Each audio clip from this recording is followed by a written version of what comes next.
Okay. Scary Stories to Tell in the Dark. Collected by Alvin Schwartz.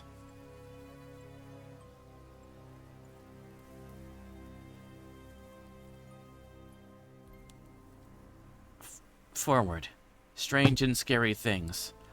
Pioneers used to entertain themselves by telling scary stories. At night, they might gather in somebody's cabin or around a fire and see who could scare the others the most. Some girls and boys in my town do the same thing today. They get together at somebody's house and they turn out the lights and eat popcorn and scare one another half to death. Telling scary stories is something people have done for thousands of years. For most of us like being scared in that way. Since there isn't any danger, we think it is fun. There are a great many scary stories to tell. There are ghost stories. There are tales of witches, devils, bogeymen, zombies, and vampires. There are tales of monstrous creatures and of other dangers. There even are stories that make us laugh at all this scariness.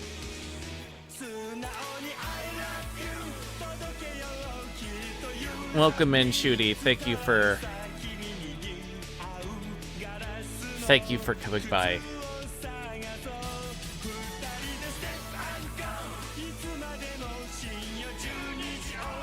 But I hope you are well.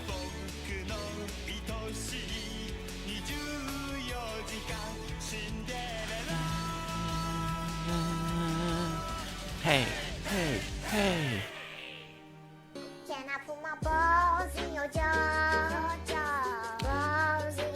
And of course the answer is no.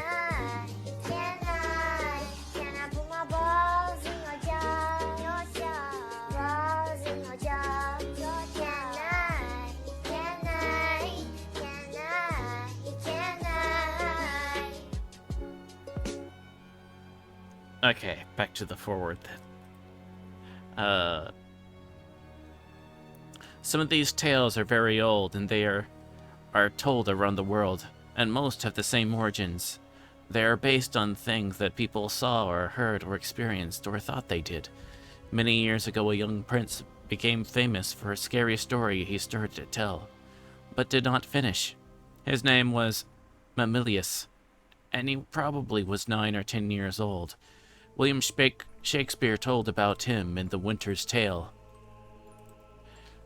It was on a dark winter's day that his mother, the queen, asked him for a story. "A sad tale's best for winter," he said. "I have one of sprites and goblins." "Do your best to frighten me with your sprites," she said. "You're powerful at it." "I shall tell it softly," he said. Yon crickets shall not hear it." And he began. There was a man dwelt by a churchyard. For that was as far as he got. For at that moment the king came in and arrested the queen and took her away. And soon after that, Mamilius died. No one knows how he would have finished his story. If you started as he did, what would you tell? Most scary stories are, of course, meant to be told. They're more scary that way, but how you tell them is important. As Mamilius knew, the best way is to speak softly so that your listeners lean forward to catch your words, and to speak slowly so that your voice sounds scary. And the best time to tell these stories is at night, and in the dark and the gloom. It's easy for someone listening to imagine all sorts of strange and scary things.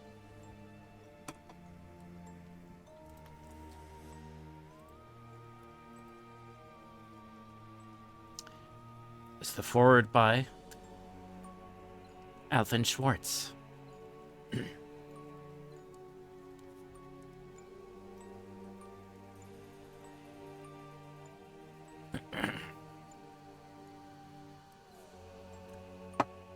All right, we'll do the... I want to do the book. Look. And the first story in it.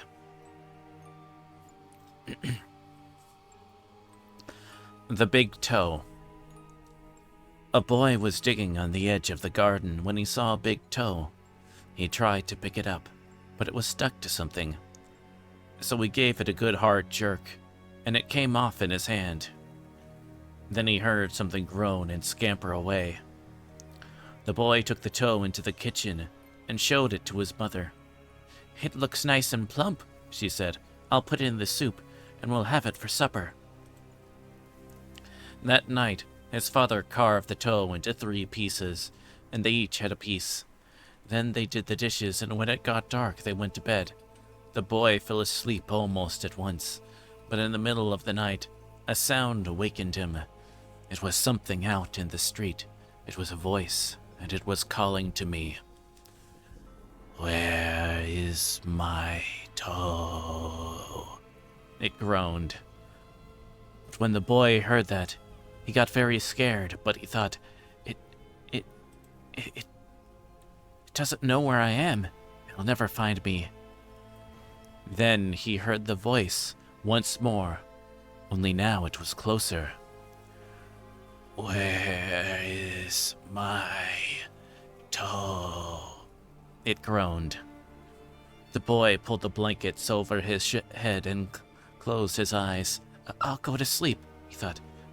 "When I wake, it'll be gone." Soon he heard the back door open, and again he heard the voice. "Where is my toe?" It groaned.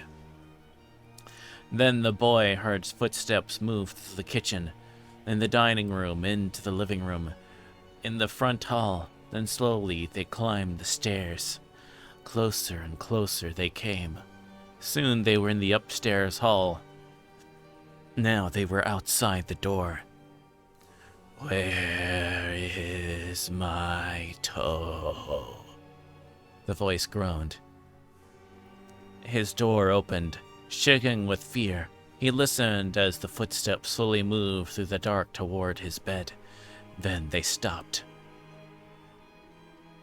"Where is my toe?" The voice groaned. "You've got it."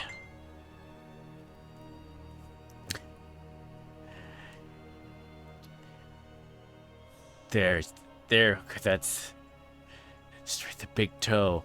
Did y'all get, Oh wait, also, okay, hold on. Should look. The big toe also has another ending. When the boy hears the voice calling for its toe, he finds a strange-looking creature up inside the chimney. The boy is so frightened he can't move. He just stands there and stares at it.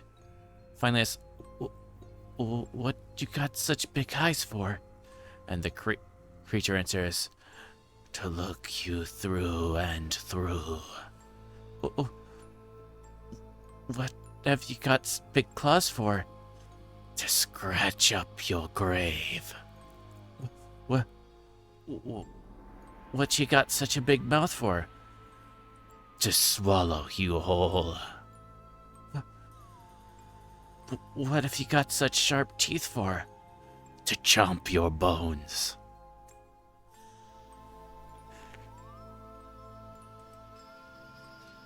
Okay, and that was the big toe.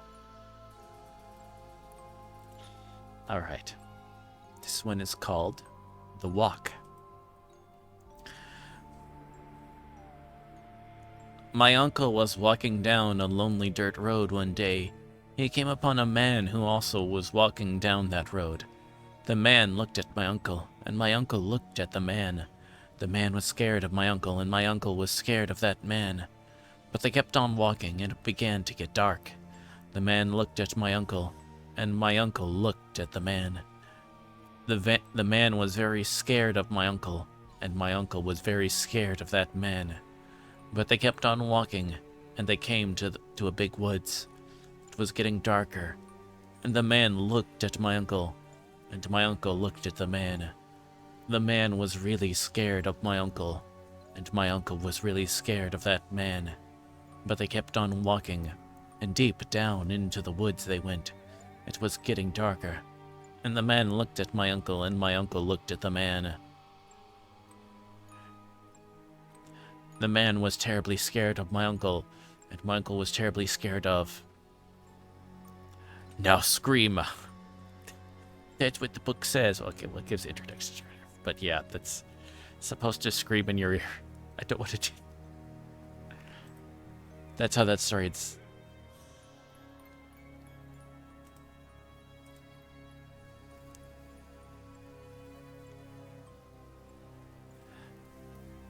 Okay, this one's called What Do You Come For? There was an old woman who lived all by herself, and she was very lonely. Sitting in the kitchen one night, she said, "Oh, I wish I had some company." No sooner had she spoken than down the chimney tumbled 2 feet, from which the flesh had rotted. The old woman's eyes bulged with terror.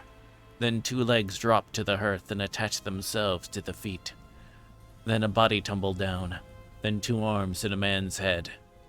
As the old woman watched, the parts came together in a great gangling man. The man danced around and around the room. Faster and faster he went. Then he stopped and he looked into her eyes. "What you come for?" she asked in a small voice that shivered and shook. "What do I come for?" he said. "I come for you." Bum, bum, bum, bum. All these stories are very short.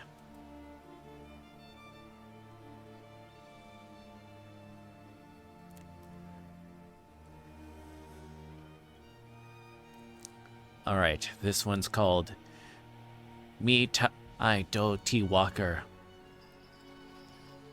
There was a haunted house where every night a bloody head fell down the chimney. At least that's what people said, so nobody would stay there overnight. Then a rich man offered $200 to whoever would do it, and this boy said he would try if he could have his dog with him, so it was all settled. Then, the very next night, the boy went to the house with his dog. To make it more cheerful, he started a fire in the fireplace. Then he sat in front of the fire and waited, and his dog waited with him. For a while, nothing happened. But a little after midnight, he heard someone singing softly and sadly off in the woods. The singing sounded something like this: Me Tai Do Ti Walker. "It's just somebody singing," the boy told himself, but he was frightened. Then his dog answered the song. Softly and sadly it sang, "Linchi Kinchi Kalo Moli Dingo Dingo." The boy could not believe his ears. His dog had never uttered a word before. Then, a few minutes later, he heard the singing again. Now it was closer and closer, but the words were the same. Me ti do ti walker. This time the boy tried to stop his dog from answering. He was afraid that whoever was singing would hear it and would come after them. But his dog paid no attention, and again it sang, "Linchi kinchi kol li moli dingo dingo." A half hour later, the boy heard the singing again. Now it was in the backyard, and the song was the same. Me ti do ti walker. Again the boy tried to keep his dog quiet, but the dog sang out louder than ever, "Linchi kinchi koli moli dingo dingo." Soon the boy heard the singing again. Now it was coming down the chimney. Me ti do ti walker. The dog sang right back, "Thinchi kinchi koli moli dingo dingo." Suddenly, a bloody head fell out of the chimney. It missed the fire and landed right next to the dog. The dog took one look and fell over dead from fright. The head turned and stared at the boy. Slowly it opened its mouth, and ah!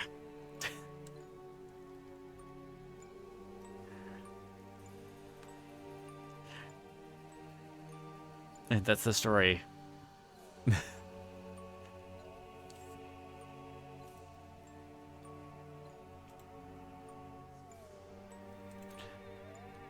Okay, next story is called A Man Who Lived in Leeds. Some say this rhyme doesn't mean anything. Others are not so sure.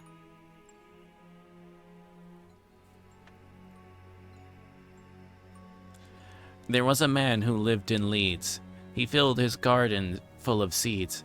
And when the seeds began to grow, it was like a garden filled with snow. But when the snow began to melt, it was like a ship without a belt. And when the ship began to sail, it was like a bird without a tail. And when the bird began to fly, it was like an eagle in the sky. And when the sky began to roar, it was like a lion at my door. And when the door began to crack, it was like a penknife in the back. And when my back began to bleed, I was dead, dead, dead indeed.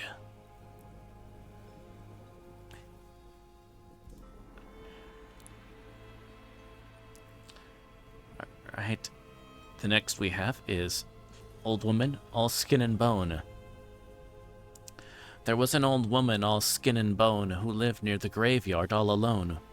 Ooh. She thought she'd go to church one day to hear the parson preach and pray. Ooh. She thought she'd stop and rest a while. Ooh. When she came up the door, she thought she'd stop and rest some more. Oh. But when she turned and looked around, she saw a corpse upon the ground. Ooh. From its nose down to its chin, the worms crawled out, and the worms crawled in. Ooh. The woman to the preacher said, "Shall I look like that when I'm dead?" Ooh. The preacher to the woman said, "You'll look like that when you are dead."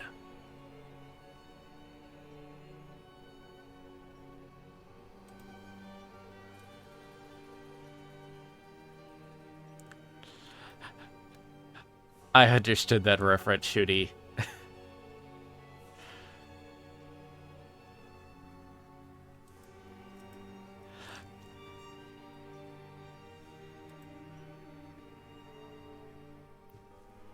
He heard footsteps coming up the cellar stairs.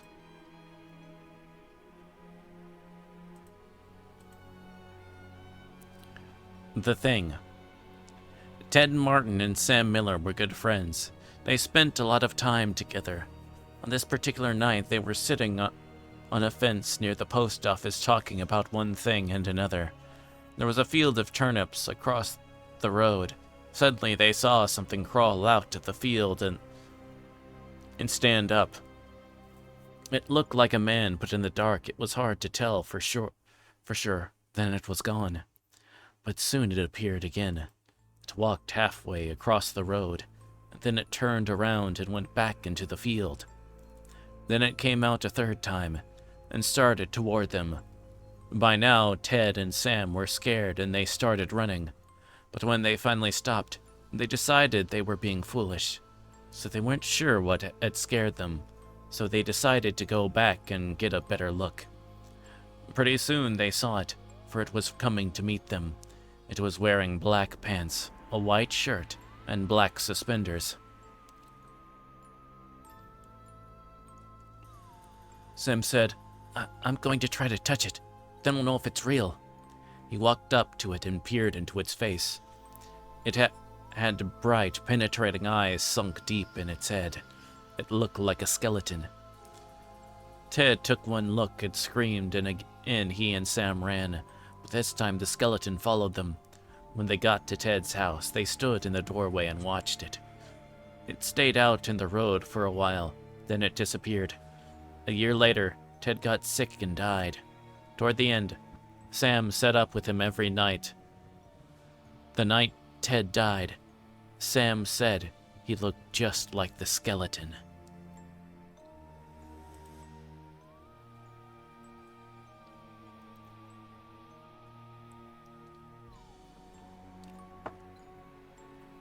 Next one's called Cold as Clay. A farmer had a daughter for whom he cared more than anything on earth. She fell in love with a farmhand named Jim, but the farmer did not think Jim was good enough for his daughter. To keep them apart, he sent her to live with her uncle on the other side of the country. Soon after she left, Jim got sick, and he wasted away and died. Everyone said he died of a broken heart. The farmer felt so guilty about Jim's death he could not tell his daughter what had happened. She continued to think about Jim and the life they might have had together. One night, many weeks later, There was a knock on her uncle's door. When the girl opened the door, Jim was standing there. "Your father asked me to get you," he said. "I came on his best horse." "Is there anything wrong?" she asked. "I don't know," he said. She packed a few things and they left. She rode behind him, clinging to his waist. Soon he complained of a headache. "It aches something terrible," he told her. She put her hand on his forehead. "Why, you're as cold as clay," she said. "I hope you're not ill." And she wrapped her handkerchief around his head. They traveled so swiftly that in a few hours they reached the farm. The girl quickly dismounted and knocked on the door. Her father was startled to see her. "Didn't you send for me?" she asked. No, I didn't," he said. She turned to Jim, but he was gone, and so was the horse. They went to the stable to look for them. The horse was there. It was covered with sweat and trembling with fear, but there was no sign of Jim. Terrified, her father told her the truth about Jim's death. Then quickly he went to see Jim's parents. They decided to open his grave. The corpse was in its coffin, but around its head they found the girl's handkerchief.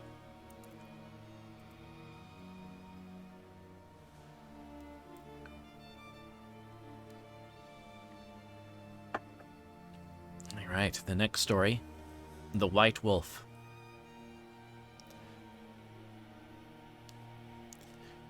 The timber wolves around French Creek had gotten out of hand. There were so many wolves the farmers could not stop them from killing their cattle and sheep. So the state put a bounty on them. It would pay $110 for every wolf pelt he turned in. No, not 100. It would pay a hunter $10 for every wolf pelt that he turned in. A butcher in town named Bill Williams thought that was pretty good money. He stopped working as a butcher and started killing wolves. He was good at it. Every year he killed over 500 of them. That came to more than $5,000. It was quite a bit of money in those days. After 4 or 5 years, Bill had killed so many wolves there was hardly any left in that area. So he retired, and he vowed never to harm another wolf because wolves had made him rich. Then one day, a farmer reported that a white wolf had killed 2 of his sheep. He had shot at it and hit it, but the bullets didn't have any effect. Soon that wolf was seen all over the countryside killing and running, but nobody could stop it. One night, it came into Bill's yard and killed his pet cow.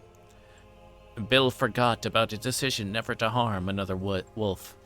He went into town the next morning and bought a young lamb for bait. He took it out into the hills and tied it to a tree. Then he backed off about 50 yards and sat down under another tree. With his gun in his lap, he waited. When Bill didn't come back, his friends started looking for him. Finally, they found the lamb. It was still tied to a tree. It was hungry, but it was alive. Then they found Bill. He was still sitting against the other tree, but he was dead. His throat had been torn open, but there was no sign of a struggle. His gun hadn't been fired, and there were no tracks in the soil around him. As for the white wolf, it was never seen again.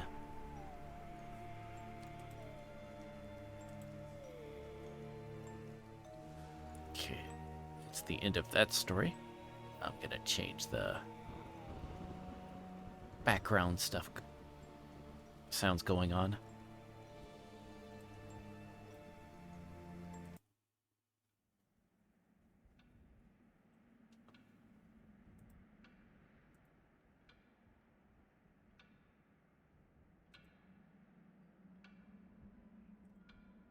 Alright, there we go. This one's The Haunted House. One time a preacher went to see if he could put a haunt to rest at a house in his settlement. The house had been haunted for about 10 years. Several people had tried to stay there all night, but they always would get scared out by the haunt. So the preacher took his Bible and went to the house, went on in, built himself a good fire and lit a lamp. Sat there reading the Bible. Then, just before midnight, he heard something start up in the cellar, walking back and forth, back and forth. Then it sounded like somebody was trying to scream and got choked off. Then there was a lot of thrashing around and struggling, and finally everything got quiet. The old preacher took up his Bible again, but before he could start reading, he heard footsteps coming up the cellar stairs. He sat watching the door to the cellar, and the kept coming closer and closer. He saw the doorknob turn, and when the door began to open, he jumped up and hollered, "What do you want?" The door shut back easy-like. There wasn't a sound. The preacher was trembling a little, but he finally opened the Bible and read a while. Then he got up and laid the book on the chair and went to mending the fire. Then the haunt started walking again, and step, step, step up the cellar stairs. The old preacher sat watching the door, saw the doorknob turn and the door open. It looked like a young woman. He backed up and said, Who are you? What do you want?" The haunt sort of swayed like she didn't know what to do. Then she just faded out. The old preacher waited, and when he didn't hear any more noises, he went over and shut the door. He was sweating and trembling all over, but he was a brave man and he thought he'd be able to see it through. So he turned his chair to where he could watch and he sat down and waited. It wasn't long before he heard the haunt start up again, slowly. Step, step, step, step. Closer and closer. Step, step.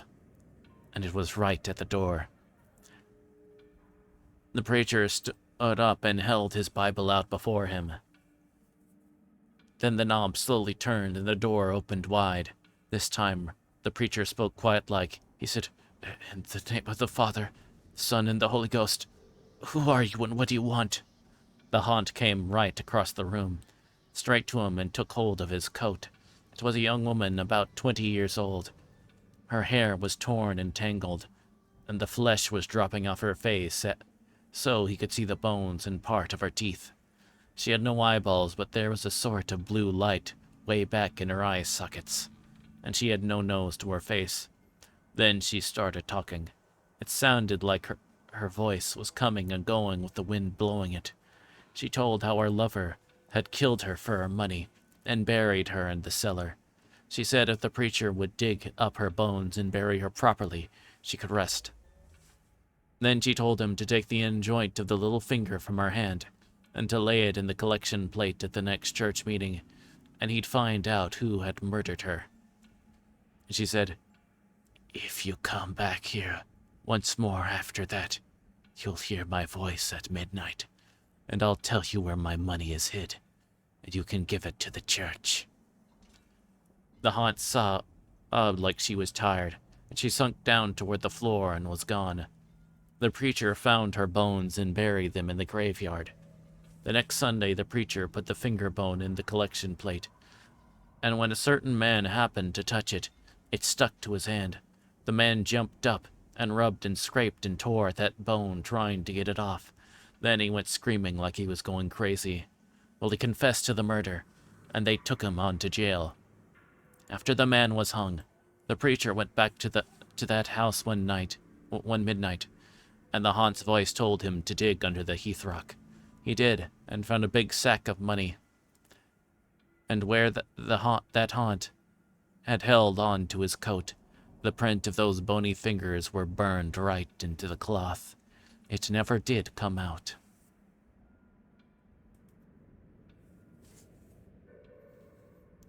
That is the end of that story.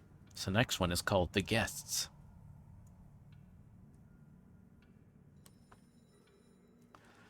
A young man and his wife were on a trip to visit his mother. Usually they arrived in time for supper, but they had gotten a late start and now it was getting dark. So they decided to look for a place to stay overnight and go on in the morning. Just off the roads, they saw a small house in the woods. "Maybe they rent rooms," the wife said, so they stopped to ask. An elderly man and woman came to the door. They didn't rent rooms, they said, but they would be glad to have them stay overnight as their guests. They had plenty of room, and they would enjoy the company. The old woman made coffee and brought out some cake, and the four of them talked for a while. Then the young couple were taken to their room. They again explained that they wanted to pay for this, but the old man said he would not accept any money. The young couple got up early the next morning, for their hosts had awakened. On a table near the front door, they left an envelope with some money in it for the room. They went on to the next town. They stopped in a restaurant and had breakfast. When they told the owner where they had stayed, he was shocked. "That can't be," he said. "That house was burned to the ground, and the man and woman who lived there died in the fire." The young couple could not believe it, so they went back to the house. Only now there was no house. All they found was a burned-out shell. They stood staring at the ruins, trying to understand what had happened. Then the woman screamed. In the rubble was a badly burned table, like the one they had seen by the front door. On the table was the envelope they had left that morning.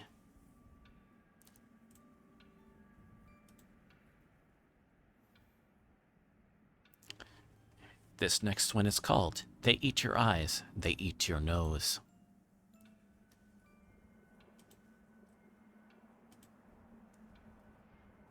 Oh wait, that's just the end of the section.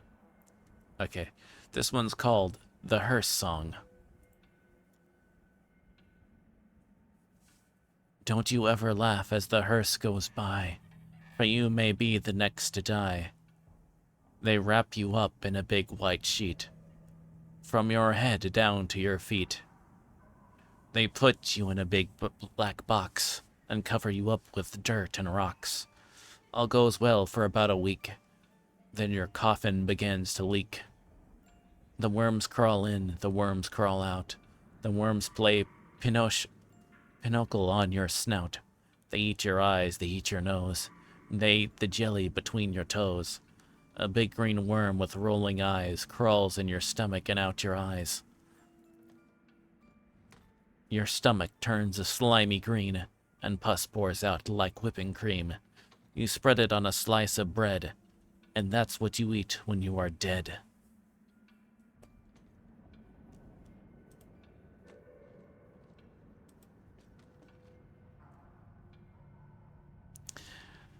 This one's called The Girl Who Stood on a Grave. Some boys and girls were at a party one night. There was a graveyard down the street, and they were talking about how scary it was. "Don't you ever stand on a grave after dark," one of the boys said. "The person inside will grab you, he'll pull you under." "That's not true," one of the girls said. "It's just a superstition." "I'll give you $1 if you stand on a grave," said the boy. "A grave doesn't scare me," said the girl. "I'll do it right now."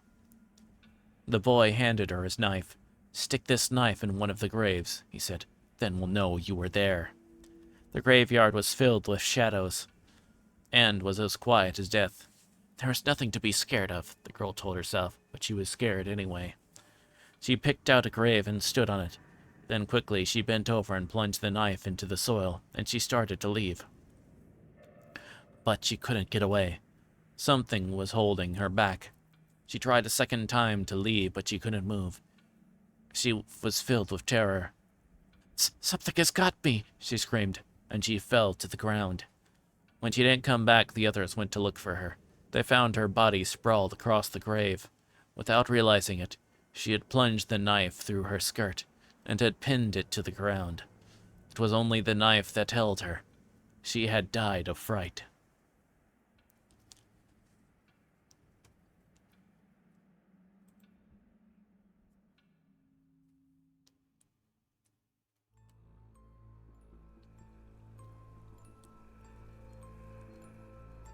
This one's called A New Horse.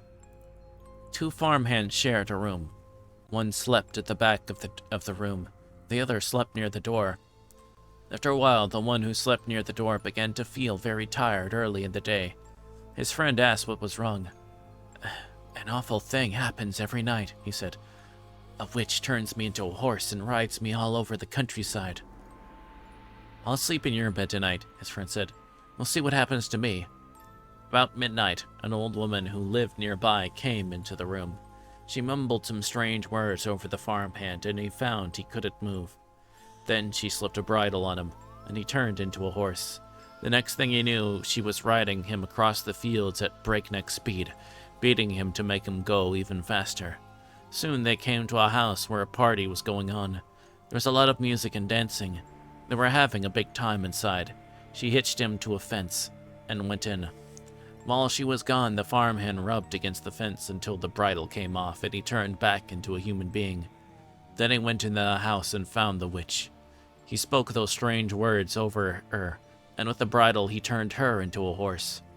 Then he rode her to a blacksmith and had her fitted with horseshoes.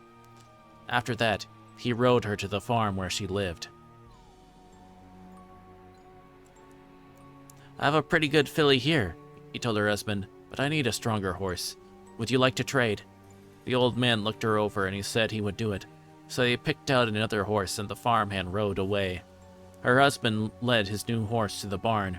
He took off the bridle and went to hang it up. But when he came back, the new horse was gone. Instead, there stood his wife with horseshoes nailed to her hands and feet.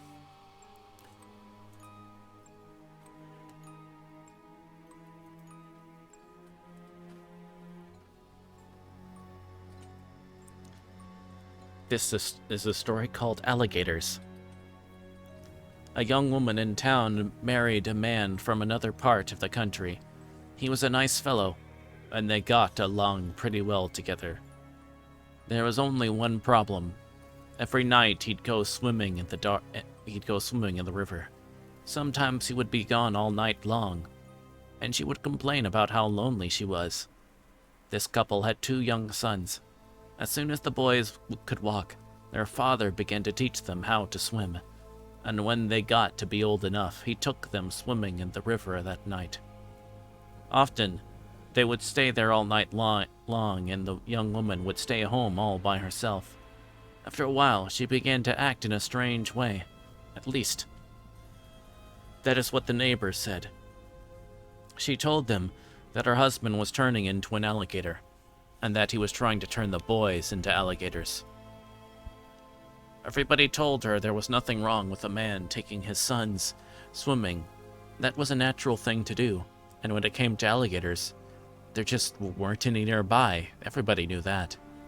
Early one morning, the young woman came running into town from the direction of the river. She was soaking wet. She said a big alligator and 2 little alligators had pulled her in and had tried to get her to eat a raw fish. They were her husband and her son, she said, and they wanted her to live with them, but she had gotten away. Her doctor decided she had lost her mind, and when he had put in the hospital for a while. After that, nobody saw her husband and boys again. They just disappeared. But now and then a fisherman would tell about seeing alligators in the river at night. Usually it was 1 big alligator and 2 small ones. But people said they were just making it up. Everybody knows there aren't any alligators around here.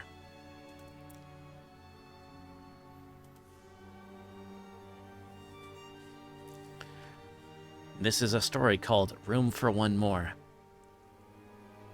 A man named Joseph Blackwell came to Philadelphia on a business trip. He stayed with friends in the big house they owned outside the city.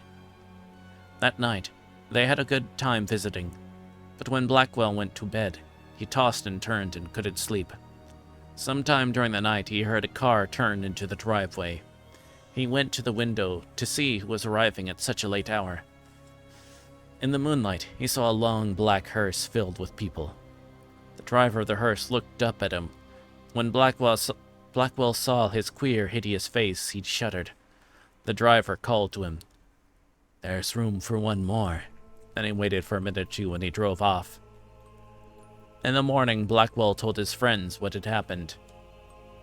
"You were dreaming," they said.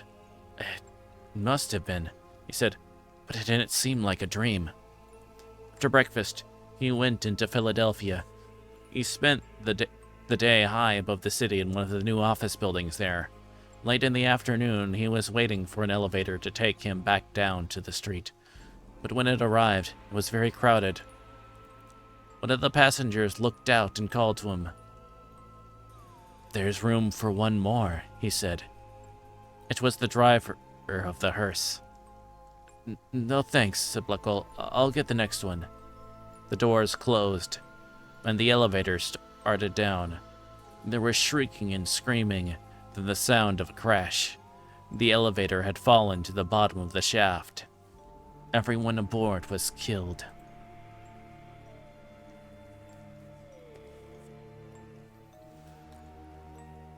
Right. This next one is called the Wendigo. A wealthy man wanted to go hunting in a part of northern Canada where few people had ever hunted. He traveled to a trading post and tried to find a guide to take him. No one would do it. It was too dangerous, they said. Finally, he found an Indian who needed money badly, and he agreed to take him. The Indian's name was Defago. They made camp in the snow near a large frozen lake. For 3 days they hunted, but they had nothing to show for it. The third night, a windstorm came up. They lay in their tent listening to the wind howling and the trees whipping back and forth. To see the storm better, the hunter opened the tent flap. What he saw startled him. There wasn't a breath of air stirring, and the trees were standing perfectly still. Yet he could hear the wind howling, and the more he listened, the more it sounded as if it were calling Defago's name. Defago, called Defago. I must be losing my mind, the hunter thought. But Defago had gotten out of his sleeping bag. He was huddled in the corner of the tent, his head buried in his arms. What's all this about? The hunter asked. It's nothing, Defago said. But the wind continued to call him, and Defago became more tense and more restless. Defago, it called. Defago. Suddenly, he jumped to his feet and began to run from the tent, but the hunter grabbed him and wrestled him to the ground. You can't leave me out here, the hunter shouted. Then the wind called again, and Defago broke loose and ran into the darkness. The hunter could hear him screaming as he went. Again and again he cried, My fiery feet, my burning feet of fire. Then his own voice faded away and the wind died down. At daybreak, the hunter followed Defago's tracks in the woods, in the snow. They went through the woods, down toward the lake, then out onto the ice. But soon he noticed something strange. The steps Defago had taken gotten longer and longer. They were so long no human being could have taken them. It was as if something had helped him to hurry away. The hunter followed the tracks out to the middle of the lake, but there they disappeared. At first, he thought that Defago had fallen through the ice, but there wasn't any hole. Then he thought that something had pulled him off the ice into the sky, but that made no sense. As he stood wondering what had happened, the wind picked up again. Soon it was howling as it had the night before. Then he heard Defago's voice. It was coming from up above, and he heard Defago screaming, My fiery feet, my burning feet. But there was nothing to be seen. Now the hunter wanted to leave that place as fast as he could. He went back to the camp and packed. Then he left some food for Defago, and he started out. Weeks later, he reached civilization. The following year, he went back to hunt in that area again.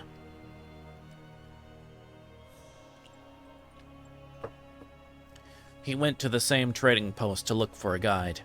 The people there could not explain what had happened to Defago that night, but they had not seen him since then. Maybe it was the Wendigo, one of them said, and he laughed. It's supposed to come up with the wind. It drags you along at great speed until your feet are burned away, and more of you than that. Then it carries you into the sky and it drops you. It's just a crazy story, but that's what some of the Indians say. A few days later, the hunter was at the trading post again. An Indian came in and sat by the fire. He had a blanket wrapped around him, and he wore his hat so that you couldn't see his face. The hunter thought there was something familiar about him. He walked over and he asked, Are you Defago? The Indian didn't answer. Do you know anything about him? No answer. He began to wonder if something was wrong, if the man needed help, but he couldn't see his face. Are you all right? He asked. No answer. To get a look at him, he lifted the Indian's hat. Then he screamed. There was nothing under the hat but a pile of ashes.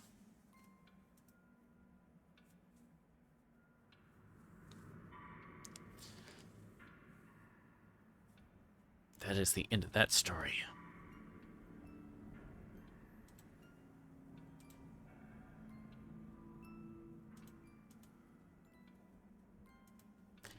Okay, this, thank you for the boop, shooty man.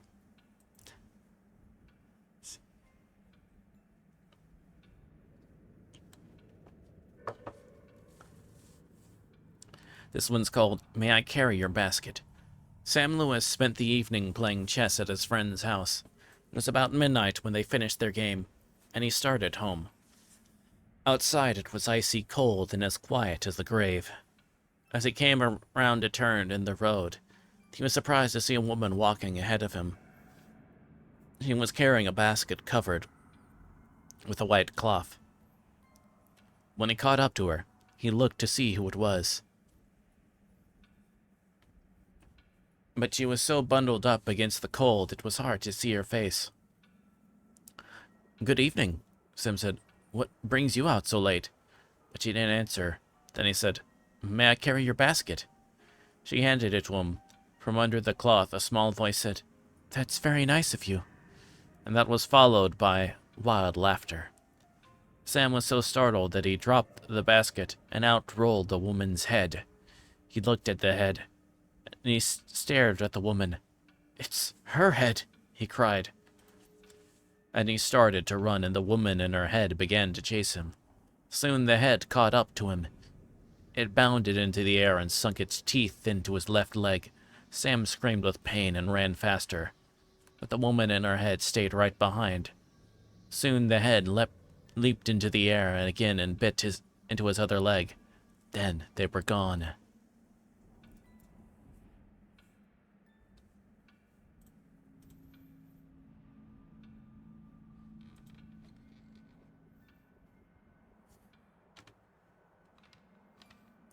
Thank you for the fluid check.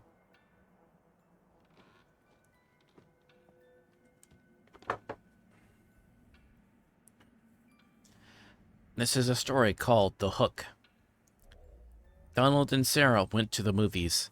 They went for a ride in Donald's car. They parked up on a hill at the edge of town. From there they could see the lights up and down the valley. Donald turned on the music and found some music, but an announcer broke in with a news bulletin. A murderer had escaped from the state prison. He was armed with a knife and was heading south on foot. His left hand was missing. In its place, he wore a hook. Let's roll up the windows and lock the doors, said Sarah. That's a good idea, said Donald. That prison isn't too far away, said Sarah. Maybe we really should go home. But it's only 10 o'clock, said Donald. I don't care what time it is, she said. I want to go home. Look, Sarah, said Donald. He's not going to climb up all the way up here. Why would he do that? Even if he did, all the doors are locked. How could he get in? Donald, he could take that hook and break through a window and open a door, she said. I'm scared. I want to go home. Donald was annoyed. Girls are always afraid of something, he said. As they started the car, Sarah thought she heard someone or something scratching at their door. Did you hear that? She asked as they roared away. It sounded like somebody was trying to get in. Oh, sure, said Donald. Soon, they got to her house. Would you like to come in and have some cocoa? She asked.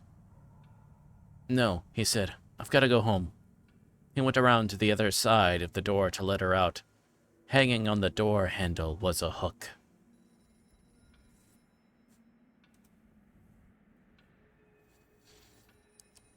This one's called The White Satin Evening Gown. A young man invited a young woman to a formal dance, but she was very poor, and she couldn't afford to buy the evening gown she needed for such an occasion. Maybe you can rent a dress, her mother said. So she went to a pawn shop not far from where she lived. There she found a white satin evening gown to her size. She looked lovely in it, and she was able to rent it for very little. When she arrived at the dance with her friend, she was so attractive everyone wanted to meet her. She danced again and again and was having a wonderful time, but then she began to feel dizzy and faint. She asked her friend to take her home. I think I have danced too much, she told him. When she got home, she lay down on her bed. The next morning, her mother found that her daughter had died. The doctor did not understand what caused her death. She had the coroner perform an autopsy. The coroner found that she had been poisoned by embalming fluid. It had stopped her blood from flowing. There were traces of the fluid on her dress. He decided it had entered her skin when she perspired while she was dancing. The pawnbroker said he bought the dress from an undertaker's helper. It had been used in a funeral for another young woman, and the helper had stolen it just before she was buried.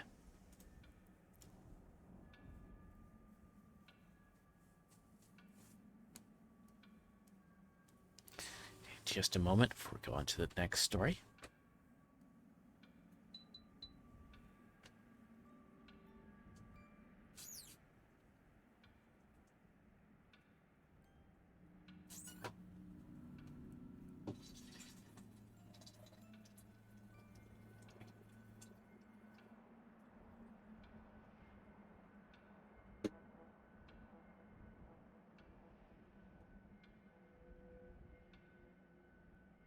All right. This story is called High Beams. The girl driving the old blue sedan was a senior at the high school. She lived on a farm about 8 miles away and used the car to drive back and forth. She had driven to town that night to see a basketball game. Now she was on her way home. As she pulled away from the school, she noticed a red pickup truck follow her out of the parking lot. A few minutes later, the truck was still behind her. I guess we're going in the same direction, she thought. She began to watch the truck in her mirror. When she changed her speed, the driver of the truck changed his speed. When she passed a car, so did he. Then he turned on his high beams, flooding her car with light. He left them on for almost a minute. He probably wants to pass me, she thought. She was becoming uneasy. Usually, she drove home over a back road. Not too many people went that way. When she turned onto that road, so did the truck. I've got to get away from him, she thought, and she began to drive faster. Then he turned his high beams on again. After a minute, he turned them off. Then he turned them on, again and off again. She drove even faster, but the truck driver stayed right behind her. Then he turned his high beams on again. Once more, her car was a blaze of light. What is he doing? She wondered. What does he want? Then he turned them off again, but a minute later he had them on again and he left them on. At last she pulled into her driveway and the truck pulled in right behind her. She jumped from the car and ran to the house. Call the police, she screamed at her father. Out in the driveway he could see the driver of the truck. He had a gun in his hand. When the police arrived, they started to arrest him, but he pointed to the girl's car. You don't want me, he said. You want him. Crouched behind the driver's seat, there was a man with a knife. As the driver of the truck explained it, the man slipped into the girl's car just before she left the school. He saw it happen. There's no way he could stop it. He thought about getting the police, but he was afraid to leave her. So he followed her car. Each time the man in the back seat reached up to overpower her, the driver of the truck turned on his high beams. Then the man dropped down, afraid that someone might see him.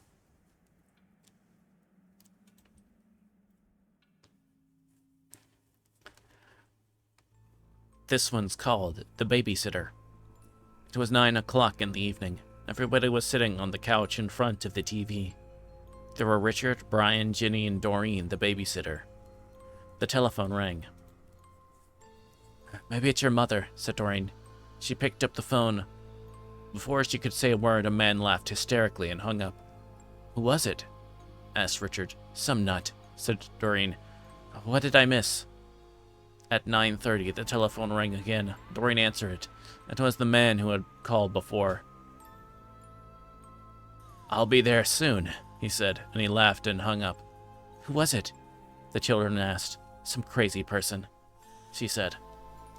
About 10 o'clock, the telephone rang again. Jenny got to it first. Hello? She said. It was the same man. 1 more hour, he said and laughed and hung up. He said 1 more hour? What did he mean? Asked Jenny.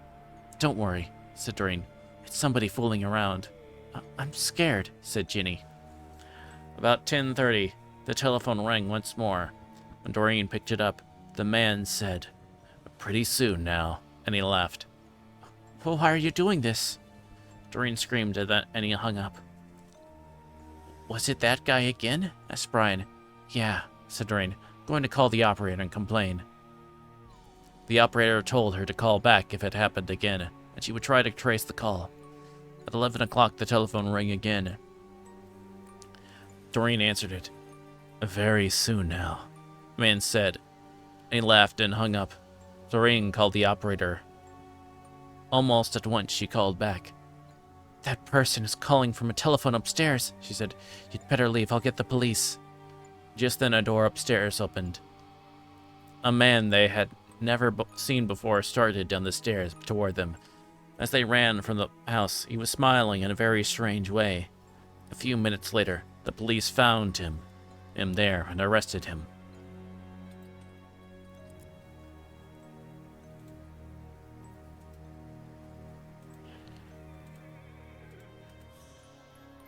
All right. This next story is called The Viper. A widow lived alone on the top floor of an apartment house. One morning, her telephone rang. Hello? She said. This is the Viper, a man said. I'm coming up. Somebody is fooling around, she thought, and hung up. Half an hour later, the telephone rang again. It was the same man. It's the Viper, he said. I'll be up soon. The widow didn't know what to think, but she was getting frightened. Once more the telephone rang. Again it was the Viper. I'm coming up now, he said. She quickly called the police. They said they would be right over. When the doorbell rang, she sighed with relief. They're here, she thought. But when she opened the door, there stood a little old man with a bucket and a cloth. I am the Viper, he said. I wish to wash and wipe the windows.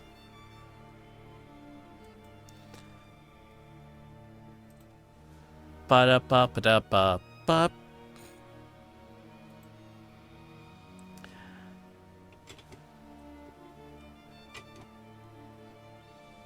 This next one's called The Attic. A man named Rupert lived with his dog in a house deep in the woods. Rupert was a hunter and a trapper. The dog was a big German shepherd named Sam. Rupert had raised Sam from a pup. Almost every morning, Rupert went hunting, and Sam stayed behind and guarded the house. One morning, as Rupert was checking his traps, he got the feeling that something was wrong at home. He hurried back as fast as he could, but when he got there, he found that Sam was missing. He searched the house and the woods nearby, but Sam was nowhere to be seen. He called and he called, but the dog did not answer. For days, Rupert looked for him. Rupert looked for Sam, but he could find no trace of him. Finally, he gave up and went back to his work. But one morning, he heard something moving in the attic. He picked up his gun. Then he thought, I'd better be quiet about this. So he took off his boots, and in his bare feet he began to climb the attic stairs. He slowly took one step, then another, then another.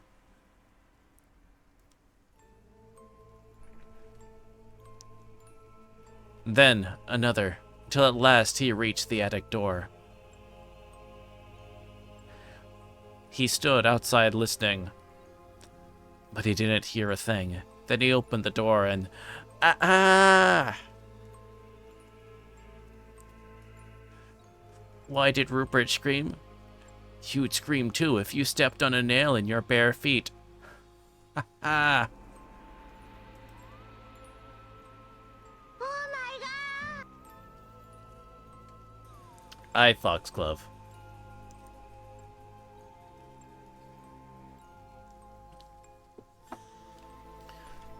Alright, this one's called the Slithery D. The Slithery D, he came out of the sea. He ate all the others, but he didn't eat me.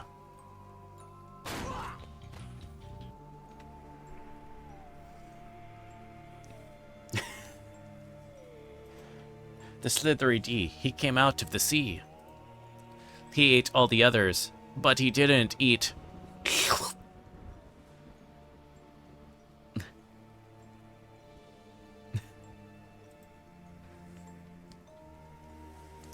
It's a Dr. Seuss book. Well, that was just how to rhyme that one. Thank you for the fluid check.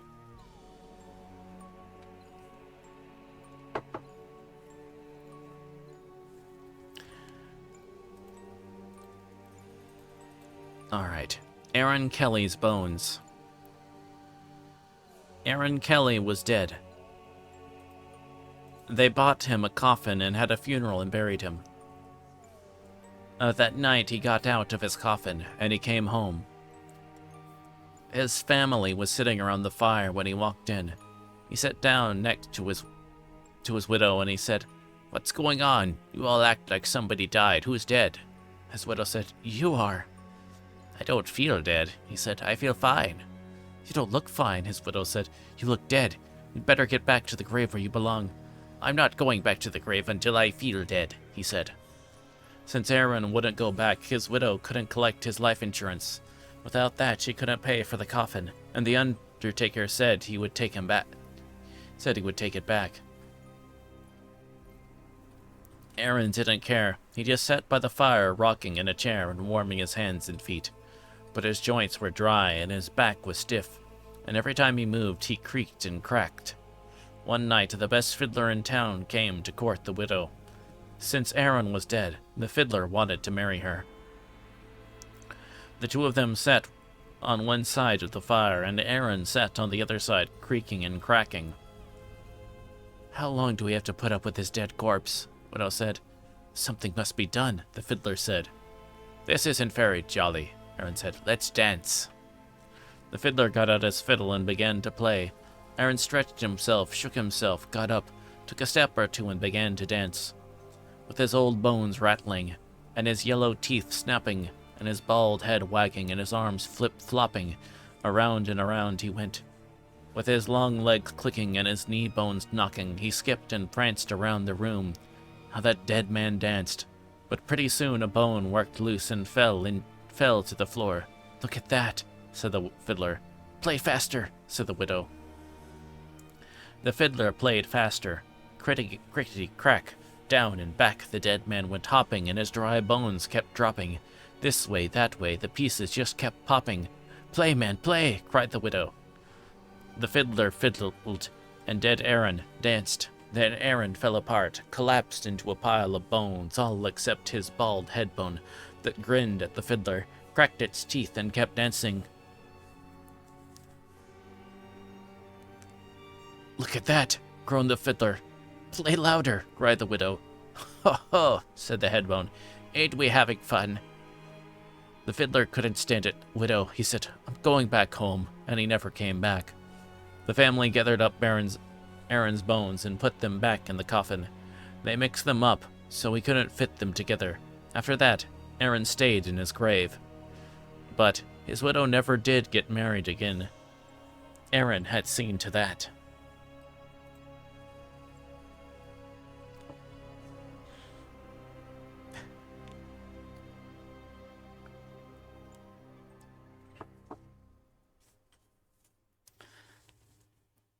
This one's called Wait Till Martin Comes.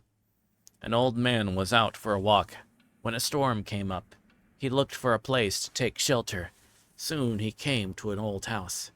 He ran up on the porch and knocked on the door, but nobody answered. But now rain was pouring down. Thunder was booming and lightning was flashing. So he tried the door. When he found it was unlocked, he went inside. Except for a pile of wooden boxes. The house was empty. He broke up some of the boxes and made a fire with them. Then he sat down in front of the fire and dried himself.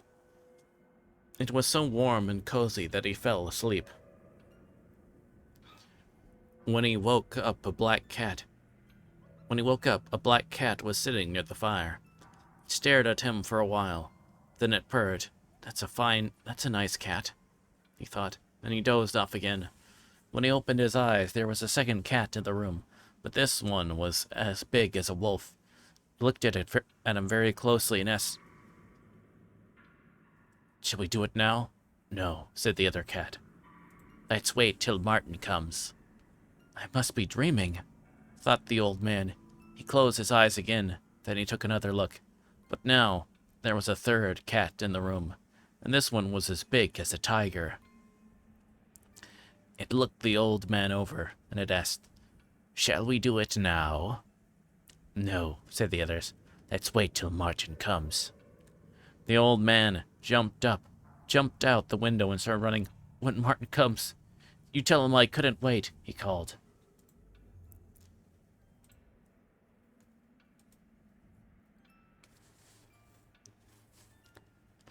This next one is called The Ghost with the Bloody Fingers.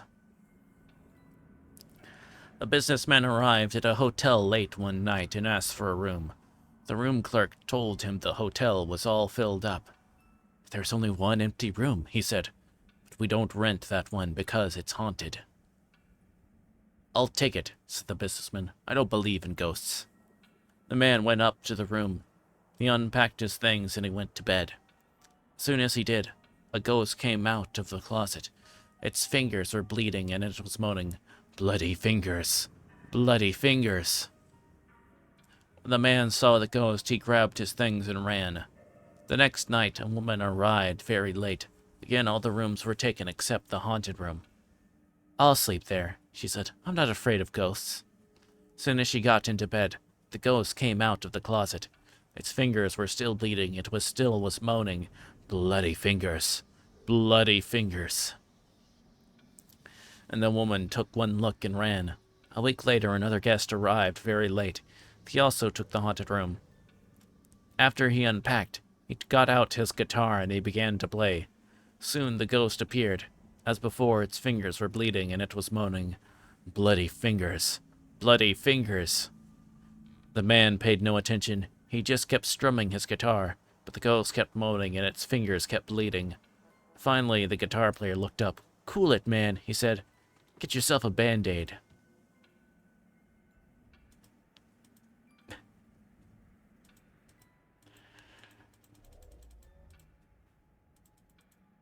And that is the end of, of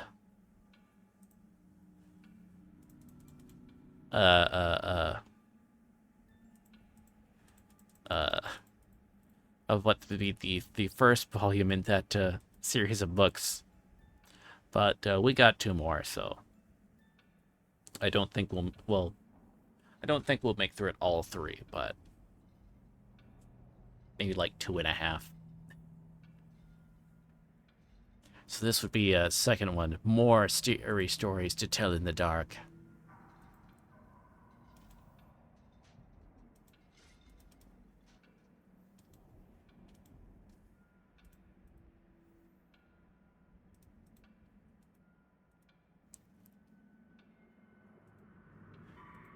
Alright.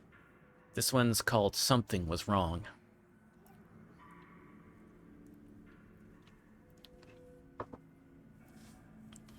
One morning, John Sullivan found himself walking along a street downtown.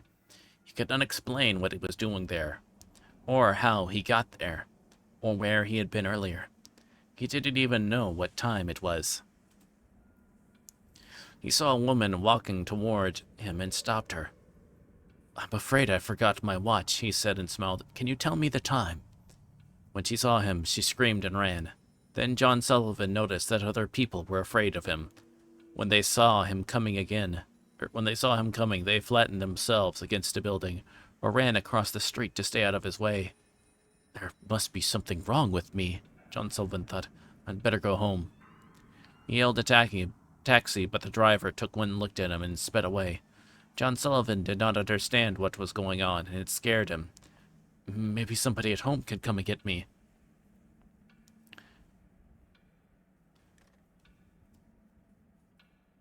He found a telephone and called his wife, but a voice he did not recognize answered.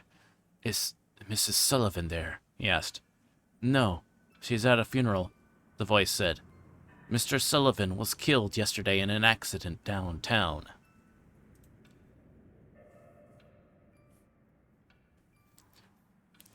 Bum bum bum.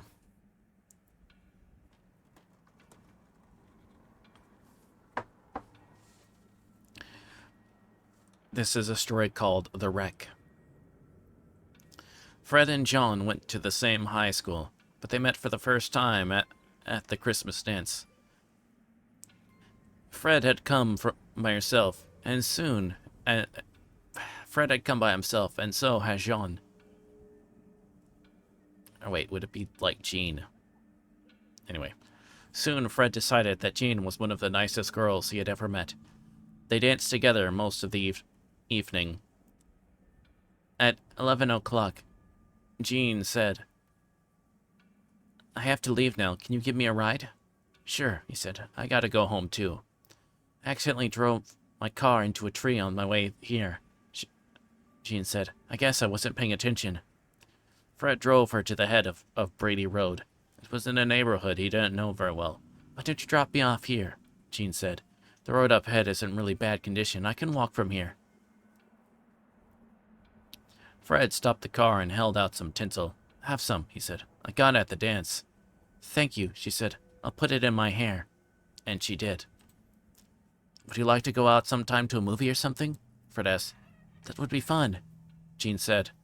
After Fred drove off, he realized that he did not know Jean's last name or telephone number. I'll go back, he thought. The road can't be that bad. He drove slowly down Brady Road through a thick woods, but there wasn't a sign of Jean. As he came around a curve, he saw the wreckage of a car ahead. It had crashed into a tree and had caught fire. Smoke was still rising from it. As Fred made his way to the car, he could see someone trapped inside, crushed against the steering column. It was Jean, and her hair was the Christmas tinsel he had given her.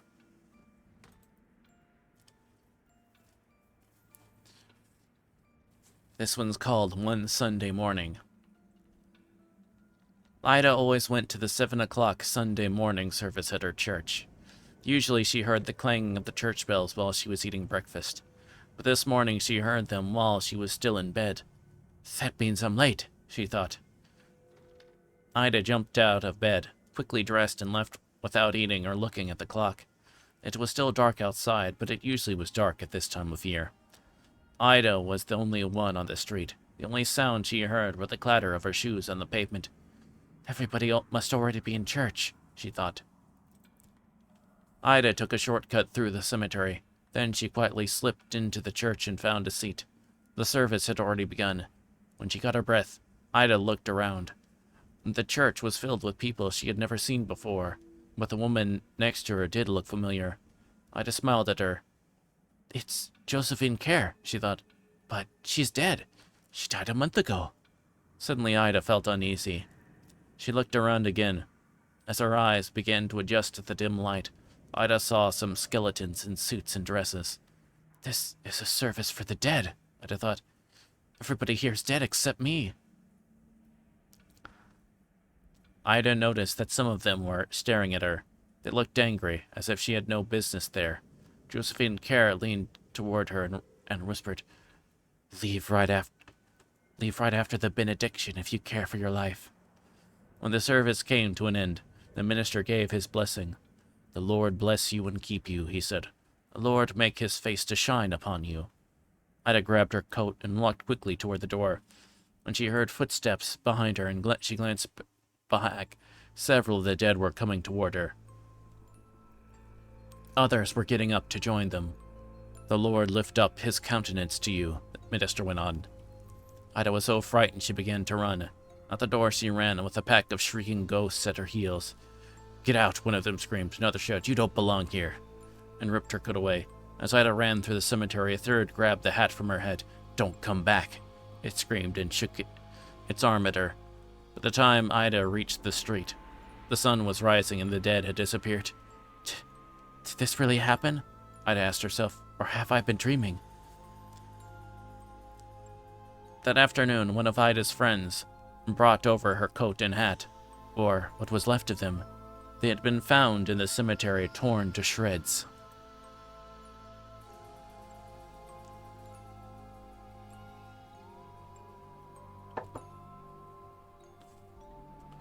This next one is called Sounds. The house was near the beach. It was a big old place where nobody had lived for years. From time to time, somebody would force open a window or a door and spend the night there, but never longer. 3 fishermen caught in a storm took shelter there one night. With some dry wood they found inside, they made a fire in the fireplace. They lay down on the floor and tried to get some sleep, but none of them slept that night. First, they heard footsteps upstairs. It sounded like there were several people moving back and forth, back and forth. When one of the fishermen called, "Who's up there?" the footsteps stopped. When they heard a woman scream, the scream turned into a groan and died away. Blood began to drip from the ceiling into the room where the fishermen huddled. A small red pool formed on the floor and soaked into the wood. A door upstairs crashed shut, and again the woman screamed. "Not me," she cried. It sounded as if she was running, her high heels tapping wildly down the hall. "I'll get you," a man shouted, and the floor shook as he chased her. Then silence. There wasn't a sound until the man who had shouted began to laugh. Long peals of horrible laughter filled the house. It went on and on until the fishermen thought they would go mad. When it finally stopped, the fishermen heard someone coming down the stairs dragging something heavy that bumped on each step. They heard him drag it through the front hall and out the front door. The door opened and then it slammed again. Again, silence. Suddenly, a flash of lightning filled the house with a green blaze of light. A ghastly face stared at the fishermen from the hallway. Then came a crash of thunder. Terrified, they ran out into the storm.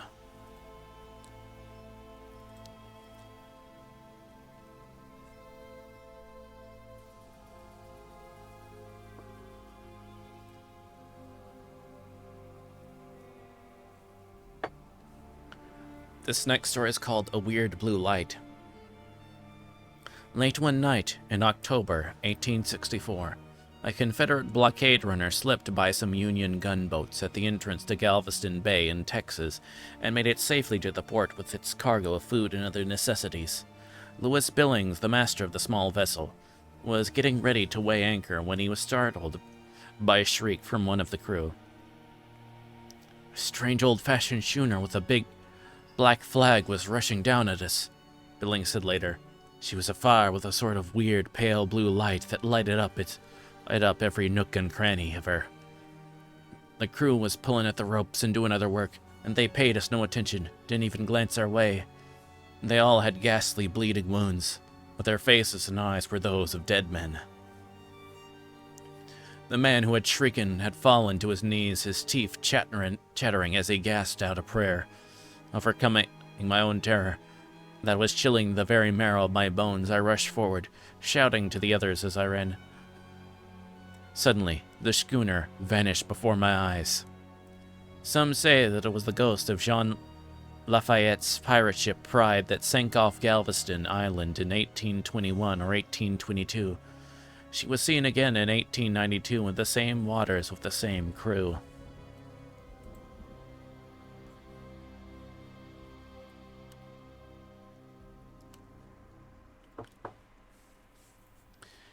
This next story is called Somebody Fell from Aloft. I had signed on as an ordinary seaman on the Falls of Ettrick, a merchant ship bound from England. The first time I saw that ship, I knew her right away. She was the old Gertrude Spurshoe. I had sailed on her years before when she was painted brown and gold.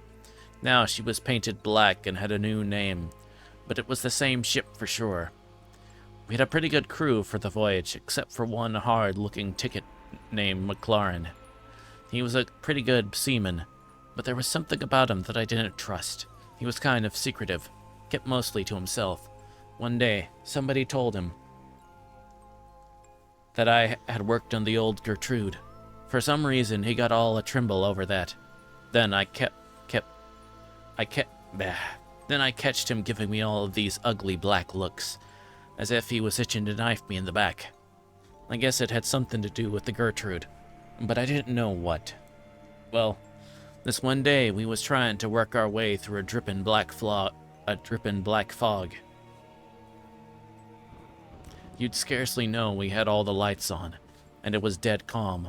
There was a breath of fresh air. The ships just lay there, wallowing in a trail, a-rollin' and a-rollin', going nowheres. I was standing my watch around midships, and McLaren was doing his trick at the wheel. The rest of the crew was scattered around one place and another. It was as quiet as could be, then all at once, wacko! This thing hits the deck right in front of McLaren. He lets go a screech that turns my blood cold, and he falls down in a faint. And the second mate starts yelling that somebody had just fallen from aloft. Laying out there just forward of the wheel was someone, or something, dressed in oilskins with blood oozing out from underneath. The captain ran and fetched a big light from his cabin so we could see who it was. They kinda straightened him out to get a good look at his face. He was a big, ugly-looking devil, but nobody knew who he was or what he was doing up there. At least, nobody was saying. When McLaren came to from his faint, they tried to get something out of him. All he did was jabber away and kept rolling those big, wild-looking eyes of his. Everybody was getting more and more excited. We all wanted to heave the body overboard as quick as we could. There was something weird about it, as if it wasn't real. But the captain wasn't so sure about getting rid of it that way. Could it be a stowaway? He asked. But the ship was so filled with lumber we were carrying, there was no space where a living thing could hide for 3 weeks, which is how long we had been out. Even if it was a stowaway, what was it doing aloft on such a dirty day? There was no reason for anyone to be up there. There was nothing to see. Finally, the captain gave up and told us to heave him overboard. Then, nobody would touch him. The mate ordered us to pick him up, but nobody made a move. Then he tried coaxing, but that didn't do any good. Suddenly, that loony McLaren starts yelling, "I handled him once, and I can handle him again." He picks up the body and staggers over the railing with it. He is just about to throw it overboard when it wraps its 2 big, long arms around him, and over they go together. Then on the way down, one of them starts laughing in a horrible way. The mates are yelling to launch a boat, but nobody would get into a boat, not on a night like that. We threw a couple of life-preservers after them, but everybody knew they wouldn't help. So that was that, or was it? The first chance I had to go home after that, I went right over to see old Captain Spurshoe, who was the captain when the Gertrude was around. "Well," he says, "one trip, these 2 outlandish men shipped aboard the Gertrude. One was McLaren, the other was a really big fella. The big one was always picking on McLaren and thumping him around, and McLaren was always talking about how he would get back at him. Well, this wet, dirty night, the two of them was up there alone, and the big one come flying down. Killed himself deader in a herring. McLaren says the foot rope they were used parted, and how he almost fell himself. But everyone who saw that rope knew she didn't give away on her own. She had been cut through with a knife. After that, whenever we came into port, McLaren thought we were going to get the police after him, and he'd get pretty scared. But we couldn't prove anything, so we didn't try. In the end, I guess the big fella took care of things in his own way. If he was a ghost that came back, that's what he was. If there be things like ghosts."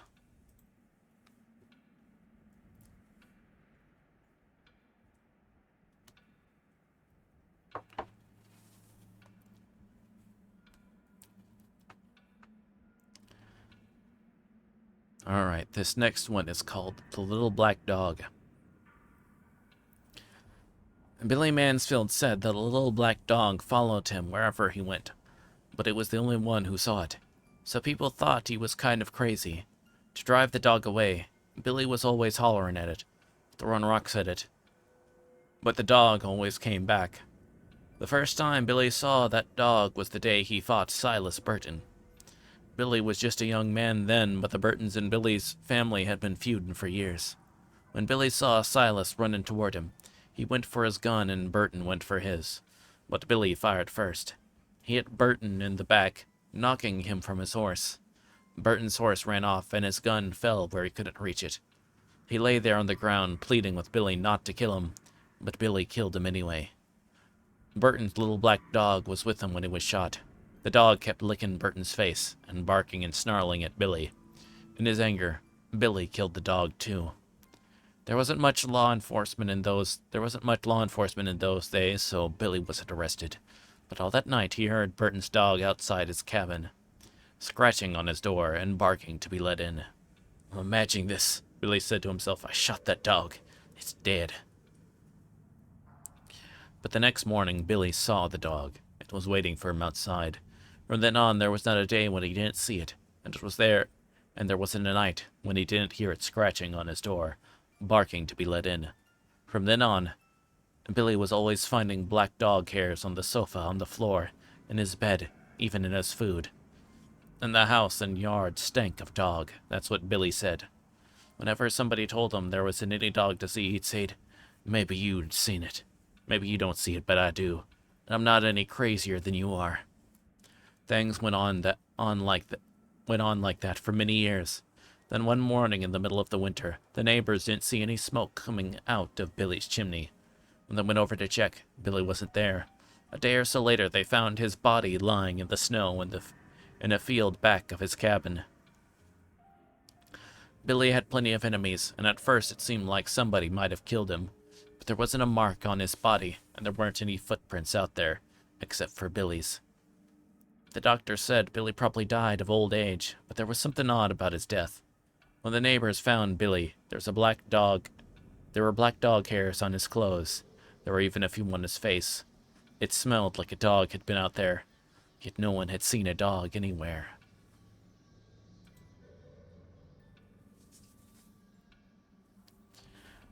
This next story is called Clinkety Clink.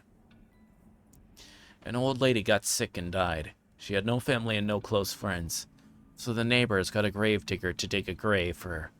They had a coffin made, and they placed it in her living room, as was the tradition. They washed her body and dressed her up in her best clothes and put her in the coffin. When she died, her eyes were wide open, staring at everything and seeing nothing. The neighbors found 2 old silver dollars in her dresser, and they put them on her eyelids to keep them closed. They lit candles and sat up with her so that she would not be too lonely on that first night when she was dead. The next morning a preacher came and said a prayer for her, then everybody went home. Later, the gravedigger arrived to take her to the cemetery and bury her. He stared at the silver dollars in her eyes, and he picked them up. How shiny and smooth they were. How thick and heavy. "They're beautiful," he thought. "Just beautiful." He looked at the dead woman. With her eyes wide open, he felt she was staring at him, watching him hold her coins. It gave him a creepy feeling. He put the coins back on those eyes of hers to keep them closed. Before he knew it, his hands reached out again and grabbed the coins and stuck them in his pocket. Then he grabbed a hammer and quickly nailed shut the lid on the coffin. "Now you can't see anything," he said to her. Then he took her out to the cemetery, and he buried her as fast as he could. When the gravedigger got home, he put the 2 silver dollars in a tin box and shook it. The coins made a cheerful rattling sound, but the gravedigger wasn't feeling cheerful. He couldn't forget those eyes looking at him. When it got dark, a storm came up, and the wind started blowing. It blew all around the house. It came in through the cracks and around the windows, and down the chimney. Bzzz, it went. Bzz, bzz, bzz. The fire flared and flickered. The gravedigger threw some fresh wood on the fire, got into bed, and pulled the blankets up to his chin. Then the wind kept blowing. Bzzz, it went. Bzz, bzz, bzz. The fire flared and flickered and cast evil-looking shadows on the walls. The gravedigger lay there thinking about the dead woman's eyes staring at him. The wind blew stronger and louder, and the fire flared and flickered, and popped and snapped, and he got more and more scared. Suddenly, he heard another sound. Clinkety-clink, clinkety-clink. It went. Clinkety-clink, clinkety-clink. It was the silver dollars rattling in the tin box. Hey, Reindeer shouted, who's taking my money? But all he heard was the wind blowing bzz, bzz, bzzo, and the flames flaring and flickering, and snapping and popping, and the coins going clinkety-clink, clinkety-clink. He leaped out of bed and chained up the door. Then he hurried back, but his head had barely touched the pillow when he heard clinkety-clink, clinkety-clink. Then he heard something way off in the distance. It was a voice crying, where's my money? Who's got my money? Who? Who? And the wind blew, busy, busy, bizzo. And the fire flared and flickered and snapped and popped, and the money went clinkety-clink, clinkety-clink.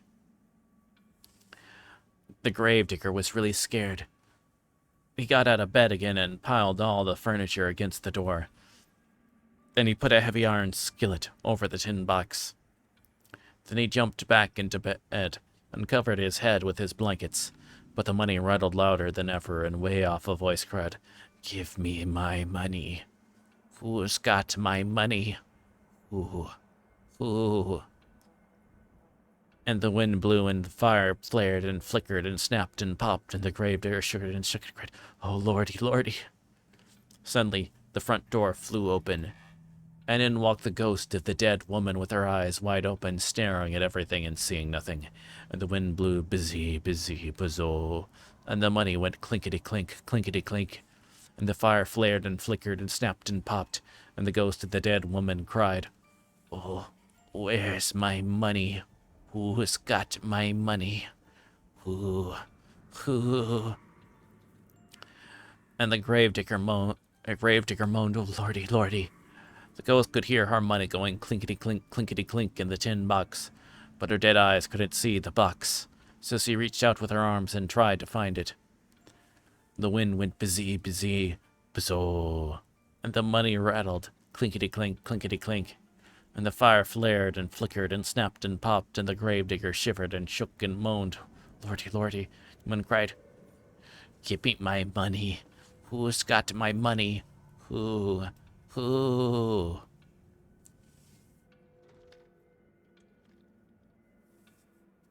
You've got it, chat, haha. It literally says to say you've got it. This is one of, like, the attempts at jump scare directions it gives. Anyway.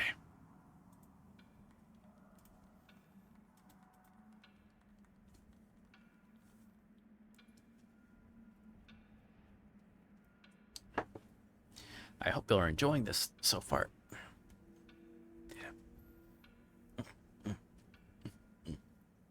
Ah. Needed to hop my neck. Get down.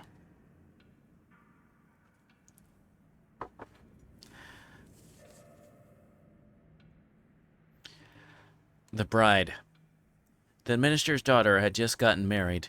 After the wedding ceremony, there was a great feast, with music and dancing and contests and games, even old children's games. When they decided to play hide and seek, the bride decided to hide in her grandfather's trunk up in the attic. They'll never find me here. They'll never find me there, she thought. She was climbing into the trunk. The lid came down and cracked her on the head, and she fell unconscious inside. The lid slammed shut and locked.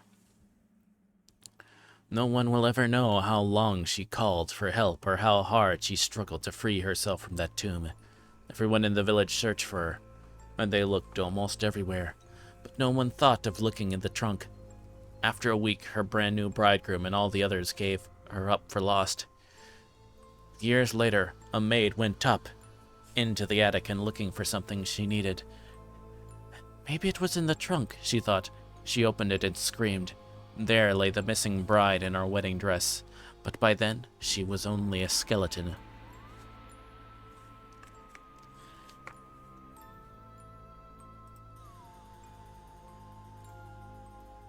Wait.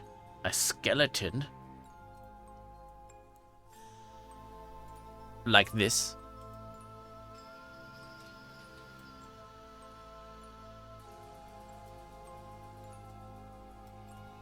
Should I leave the skeletons up? I'm gonna leave the skeletons. I'll just put Darjeeling, you stand there again.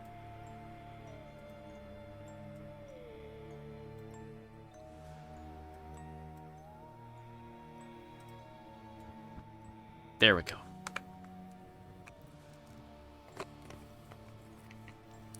I know, very high quality screen and artwork right here, right now.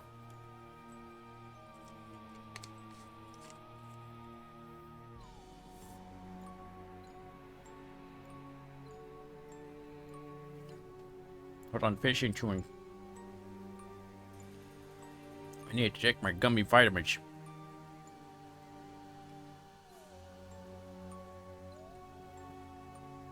Okay.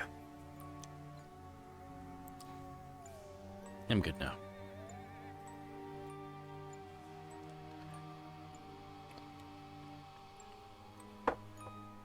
Oh crap, hold on, I forgot to sit real quick.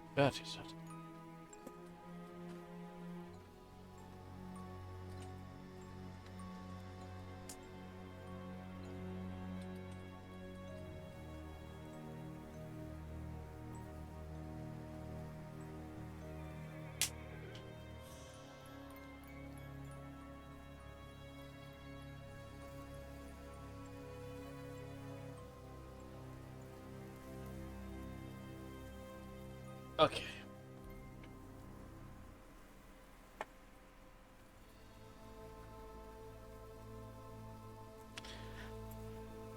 Okay, this story is called Rings on Her Fingers. Daisy Clark had been in a coma for more than a month when the doctor said that she had finally died. She was buried on a cool summer day in a small cemetery about a mile from her home. May she always rest in such peace, her husband said, but she didn't. Late that night, a grave robber with a shovel and a lantern began to dig her up. Since the ground was still soft, he quickly reached the coffin and got it open. His hunch was right. Daisy had been buried wearing two valuable rings, a wedding ring with a diamond in it, and a ring with a ruby that glowed as if it were alive. The thief got down on his knees and reached into the coffin to get the rings. But they were stuck fast on her fingers, so he decided that the only way to get them was to cut off her fingers with a knife. But when he cut into the fingers with the wedding ring, it began to bleed, and Daisy Clark began to stir. Suddenly, she sat up. Terrified, the thief scrambled to his feet. He accidentally kicked over the lantern, and the light went out. He could hear Daisy climb out of her grave. As she moved past him in the dark, he stood there frozen with fear, clutching the knife in his hand. When Daisy saw him, she pulled her shroud around her and asked, "Who are you?" When the grave robber heard this corpse speak, he ran. Daisy shrugged her shoulders and walked on and never once looked back. But in his fear and confusion, the thief fled in the wrong direction. He pitched headlong into her grave, fell on the knife and stabbed himself. While Daisy walked home, the thief bled to death.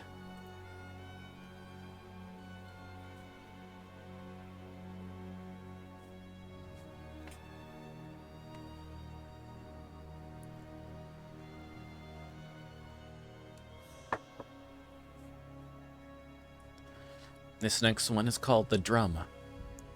Once there were two sisters. Dolores was 7 and Sandra was 5. They lived in a small house in the country with their mother and their baby brother, Arthur. Their father was a seaman and was away on a long voyage. One day, Dolores and Sandra were running across a field near their house when they met a gypsy girl playing a drum. Her family was camping in the field for a few days. As the girl played, a little mechanical man and woman came out of the drum and danced. Dolores and Sandra had never seen such a drum, and they begged the girl to give it to them. She looked at them and laughed. "I will give it to you," she said, "but only if you are really bad. Come back tomorrow and tell me how bad you were, and I will see." As soon as the two sisters got home, they started shouting, which was against the rules in their house. Then they wrote all over the walls with their crayons. At supper, they spilled their food, and when it was time for bed, they wouldn't go. They did everything they could think of to upset their mother. They were really bad. Early the next morning, they hurried off to find the gypsy girl. "We were really bad yesterday," they told her, "so please give us the drum." But when they told her what they had done, the gypsy girl laughed.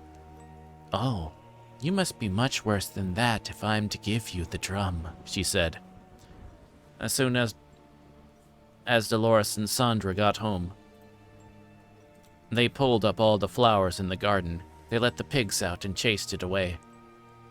They tore their clothes. They sloshed in the mud. They were a lot worse than the day before. "If you do not stop," the mother said, "I will go away and take Arthur with me. You will get a new mother with glass eyes and a wooden tail." That scared Dolores and Sandra. They loved their mother and they loved Arthur. They could not imagine being without them, and they began to cry. "I don't want to leave you," their mother said, "but unless you change your behavior, I will have to leave you." "We'll be good," the girls promised. But they did not really believe that their mother would go away. "She's just trying to scare us," Dolores said later. "We'll get the drum tomorrow," she said. "Then we'll be good again." Early the next morning, they rushed off to find the gypsy girl. When they found her, she was playing the drum again, and the little man and woman were dancing. They told the gypsy girl how bad they had been the day before. That must be enough. That must be bad enough to get the drum," they said. Oh no," said the gypsy girl. "You must be much worse than that." "But we promised our mother to be good from now on," said the girls. "If you really want the drum," said the gypsy girl, "you must be much worse." It's only for one more day," Dolores said. Then we'll have the drum." "I hope you're right," said Sandra. As soon as they got home, they beat the dog with a stick. They broke the dishes. They tore their clothes to pieces. They spanked their baby brother Arthur. Their mother began to cry. "You're not keeping your promise," she said. "We'll be good. We promise," said Sandra. "I can't wait much longer," said their mother. "Please try." Early the next morning, before their mother was awake, Dolores and Sandra ran to see the gypsy girl. They told her all about the bad things they had done the day before. "We were horrid," said Sandra. "You're much worse than we've ever been," said Dolores. "Can we have the drum now, please?" "No," said the gypsy girl. "I never meant to give it to you. It was just a game we were playing. I thought you knew that." Dolores and Sandra began to cry. They rushed home as quickly as they could, but their mother and Arthur were gone. They were out shopping," said Dolores. "They'll be back soon." But they were still not back when time came for lunch came. Dolores and Sandra felt lonely and scared. They wandered through the fields the rest of the day. "Maybe they'll be home when we get back," said Dolores. They got home. They saw through the window that the lamps were lit. There was a fire in the fireplace, but they did not see their mother and Arthur. Instead, there was their new mother, her glass eye glistening, her wooden tail thumping on the floor.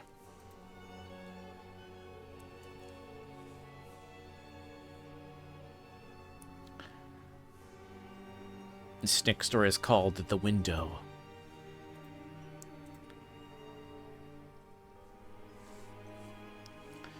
Margaret and her brothers, Paul and David, shared a small house on top of a hill just outside the village.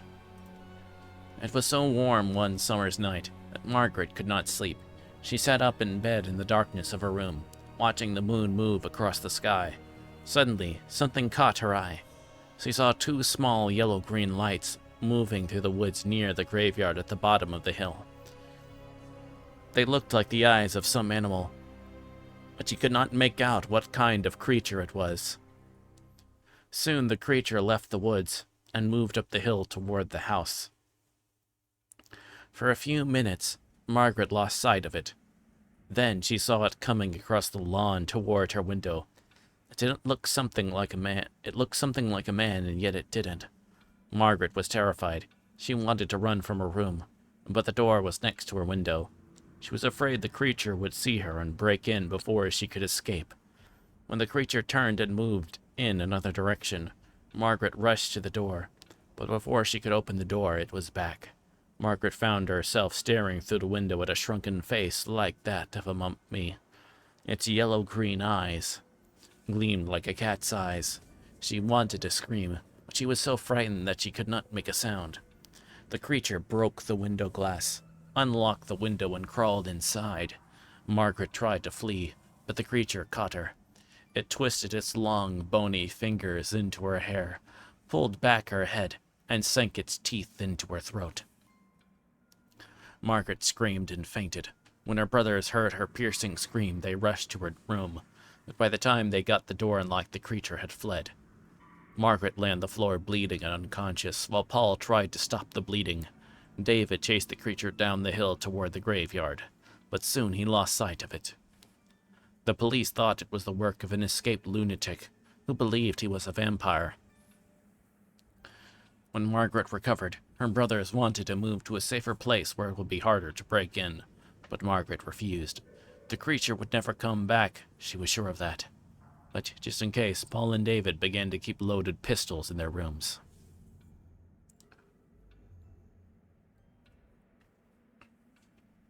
One night, months later, Margaret was awakened by a scratching sound at the window. When she opened her eyes, there was the same shrunken face staring in at her.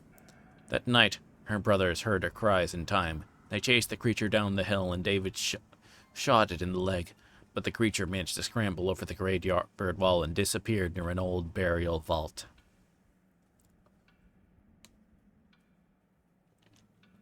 The next day, Margaret and her brothers watched the sexton of the church open the burial vault.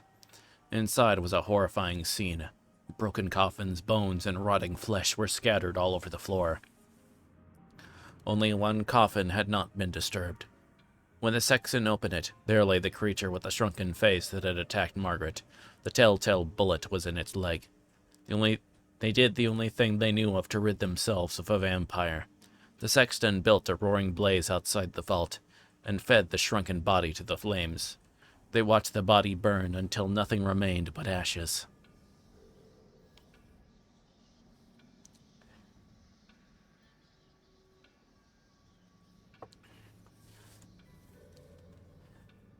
This next story is called Wonderful Sausage.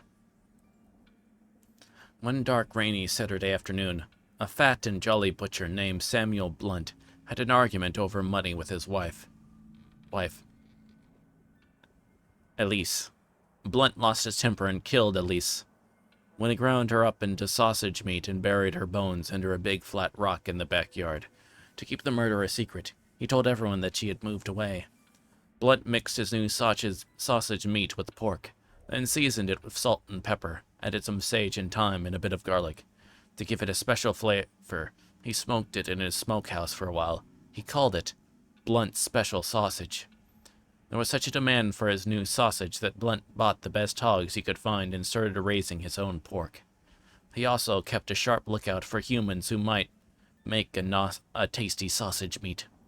One day, a nice, plump schoolteacher came into his shop.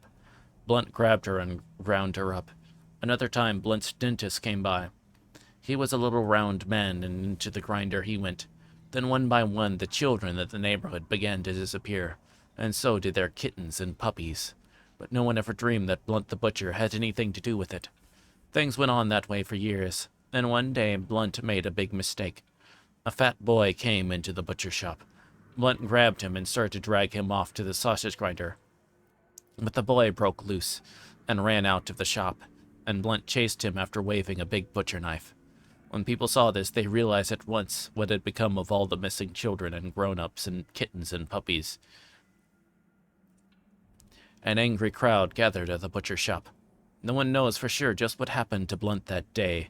Some say he was fed to his hogs. Others say he was fed to his sausage grinder. But he was never seen again, and neither was his wonderful sausage meat.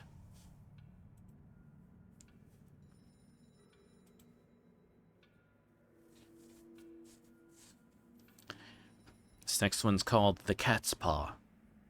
Somebody was stealing the meat Jed Smith kept in his smokehouse. Every day a ham or some bacon or something else was missing. Finally, Jed decided he had to put a stop to it. One night, he hid in the smokehouse with his rifle and waited for the thief. He didn't have to wait long, for soon a black she-cat slunk in. She was the biggest cat Jed had ever seen. When she jumped up and pulled down a ham hanging from the ceiling, Jed grabbed his rifle and turned on the lights. But instead of running away, the cat jumped at him. He fired and shot off one of her paws. Jed was sure he heard a woman scream right after his gun went off. The cat began tearing around the room, spitting and yowling. Then she ran up the chimney and was gone. Jed stared at the cat's paw. Only it wasn't a cat's paw anymore. A woman's foot lay wriggling on the floor, all shot up and bloody. So it's a witch that's been doing it, he told himself. Just then one of Jed's neighbors, a fellow named Burdick, came racing down the road to get a doctor. His wife's foot had been shot in an accident, he told Jed. She's bleeding pretty bad, he said. The doctor got to her barely in time. People who were there when it happened said that she was spitting and yowling just like a cat.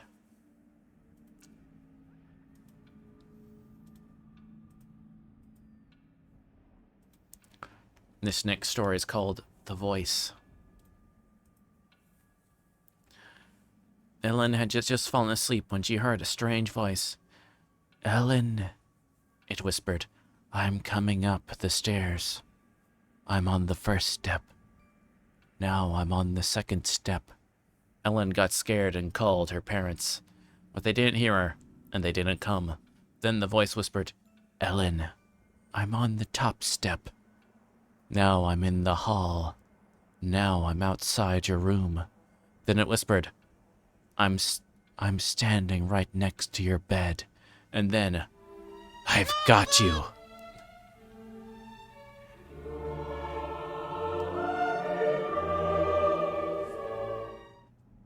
Ellen screamed and the voice stopped.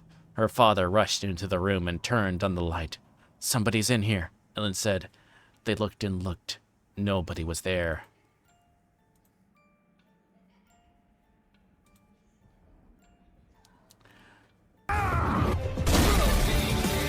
Making a mother of all omelets here, Jack. Can't spread over every egg. Blue check.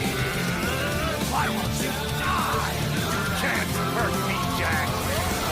Nanomachine, son. Don't fuck with this senator. Die! Die, you piece of shit!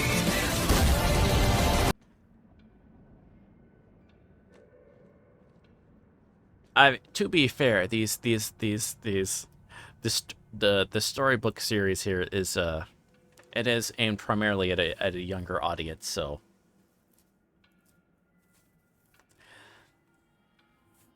the big thing that I mean, there's some of the stories that would definitely probably be like, so I could imagine some parents being like in the 80s being rather fussy about. But the big thing would be the look up the illustrations.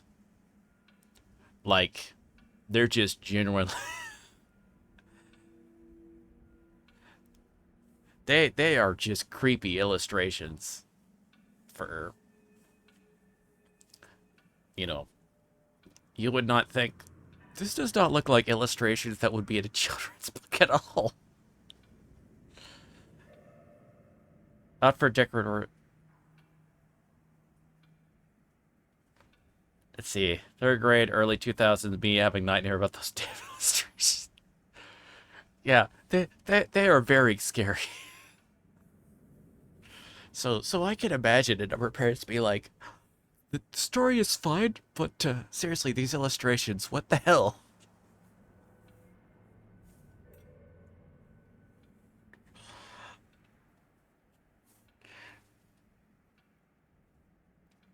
I think the fact that they are like all in grayscale is actually adds to it. It's their creepiness. Like, okay, let me pull up one.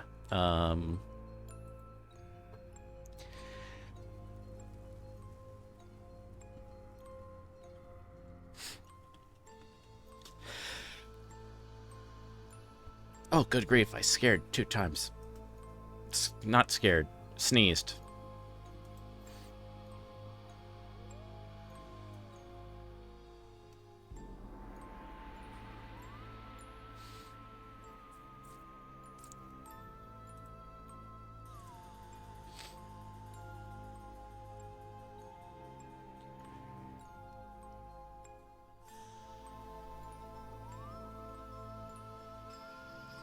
Okay. Let's see.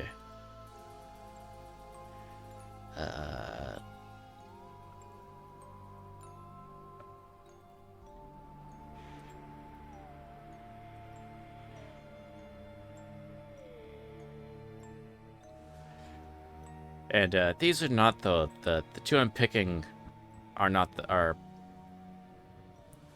the far from the worst ones.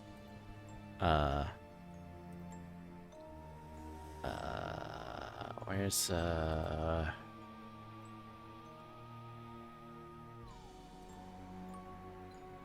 it's a very specific one that haunts my memories, but I couldn't say without looking through all of them and hopefully it's not one of these I'm showing. So there's one. And then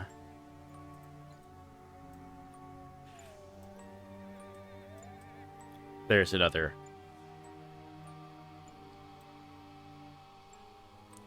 Takes a little nuclear war to start the first phase, so I guess I'm too tough for this.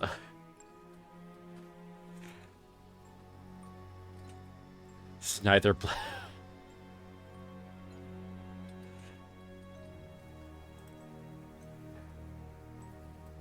You know what? I'm gonna keep her up. I guess keep her up. There we go. You could stay.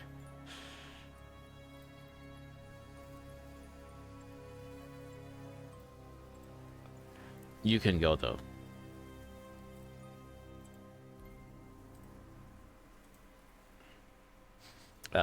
For those interested, and it's Guillermo del Toro was I can't remember, forget his exact. Let's see. Okay, he was a producer on it, but in just a few years ago, in 2019, there was a film adaptation, which I liked. I thought it was fun, and the monster designs were very much taken from like the illustrations and stuff like that. So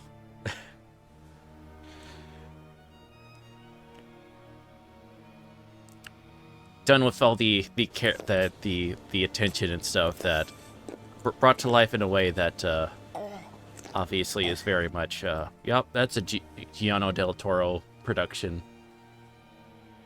So, but it's really cool how they work it, and they do come up with their own plot, so it's just not an anthology or whatever. It's a neat thing.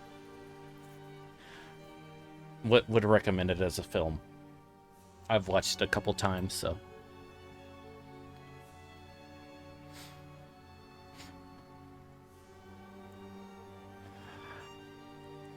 I'm gonna hold off on the yip types tomorrow, or till we could do those tomorrow, but I'll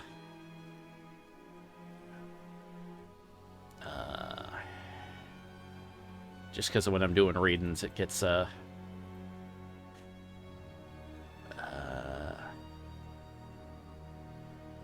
let me.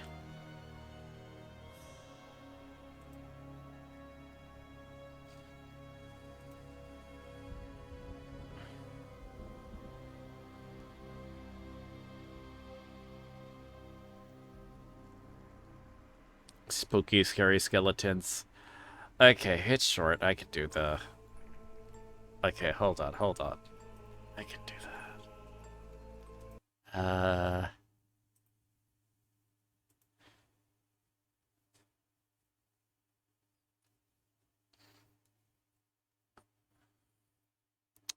Just give me a moment.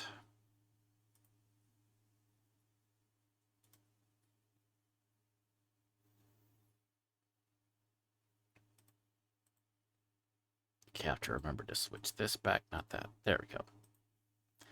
And,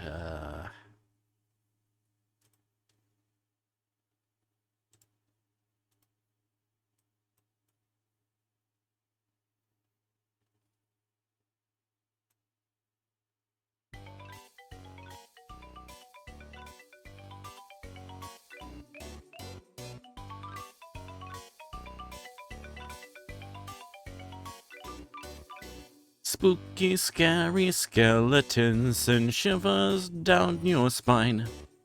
Shrieking skulls will shock your soul, seal your doom tonight.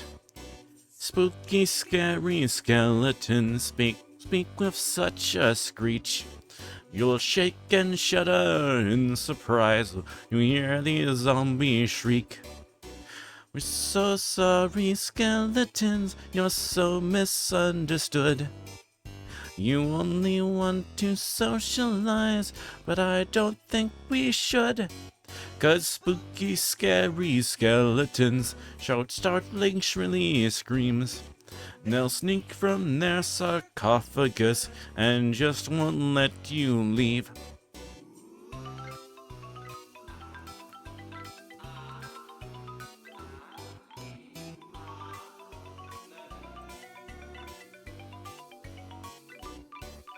Spirits supernatural are shy, what's all the fuss?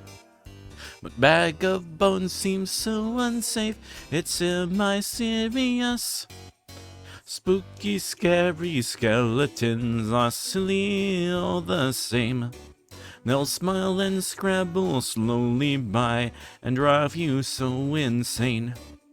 Sticks and stones will break your bones, they seldom let you snooze. Spooky, scary skeletons will wake you with a boo.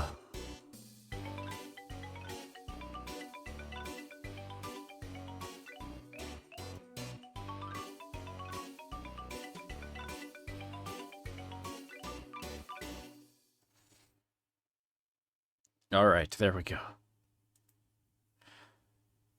Let me... Okay, switch back to...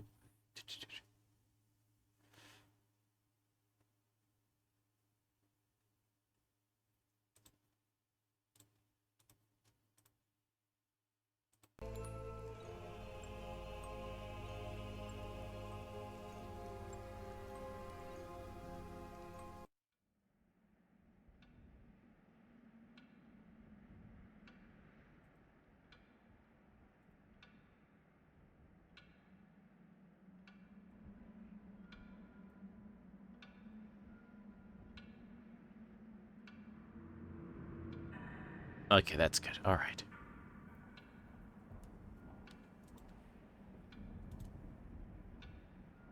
Scary fact, shrimp flesh. That's too scary. That's too scary. Too scary.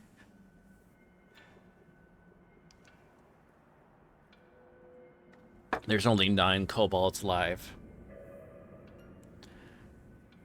Only 9 of us currently streaming. Oh, just only 9 of us. Live right now.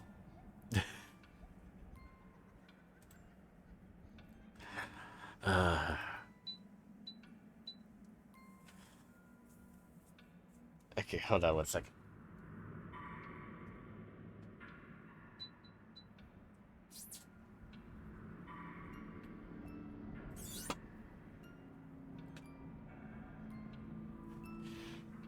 Okay.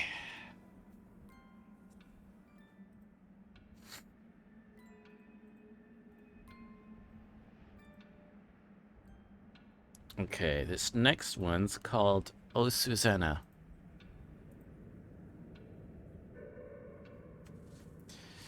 Susanna and Jane shared a small apartment near the university where they were students. When Susanna got back from the library one night, the lights were out and Jane was asleep. Susanna undressed in the dark and quietly got into bed. She had almost fallen asleep when she heard someone humming the tune to the song Oh, Susanna. Jane, she said, please stop humming. I want to get some sleep. Jane didn't answer, but the humming stopped and Susanna fell asleep. She waked early the next morning, too early, she decided. Was trying to get back to sleep when she heard this humming again. Please go back to sleep, she told Jane. It's too early to get up. Jane didn't answer, but the humming continued. Susanna became angry. Cut it out, she said. It's not funny. When the humming still did not stop, she lost her temper. She jumped out of bed, pulled the covers off Jane, and screamed. Jane's head was gone. Somebody had cut off her head. I'm having a nightmare, Susanna told herself. When I wake up, everything will be all right.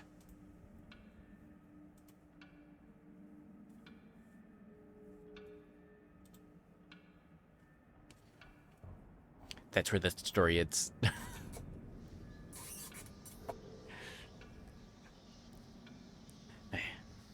This next one's called The Man in the Middle.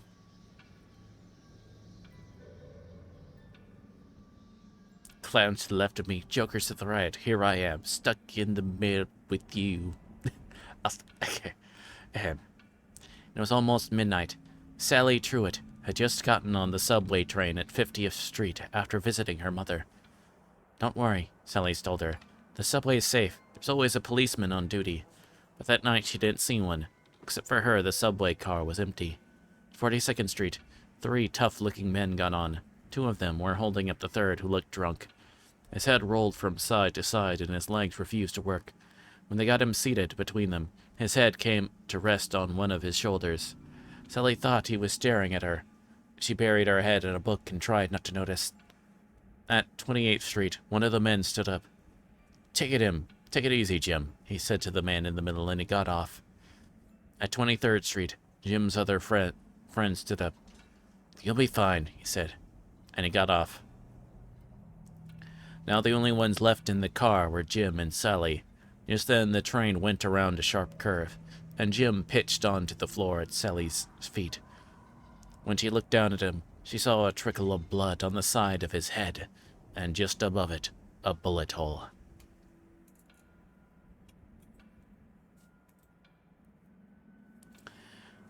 The cat in the shopping bag. Mrs. Briggs was driving to the shopping mall to do some last-minute Christmas shopping when she accidentally ran over a cat. She could not bear to leave the corpse on the road for other cars to hit and squash. So she stopped, wrapped the cat in some tissue paper she had with her, and put it in an old shopping bag in the back seat. She would bury it in the backyard when she got home. At the mall, she parked her car and began walking to one of the stores. She had taken only a few steps when, out of the corner of her eye, she saw a woman reach into the open window of her car and take the shopping bag with the dead cat. And then the woman quickly got into a car nearby and drove away. Mrs. Bagg ran back to her car and followed the woman. She caught up with her at a diner down the road. She followed her inside and watched the woman slide into a booth and give a waitress order. As the woman saw sipping her soda, she reached into Mrs. Briggs' shopping bag. Then she bent down and looked inside. A look of horror crossed her face. She screamed and fainted. The waitress called an ambulance. 2 attendants carried the woman away on a stretcher, but they left the shopping bag behind. Mrs. Briggs picked up the bag and ran after them. This is hers, she called. It's her Christmas present. She wouldn't want to lose it.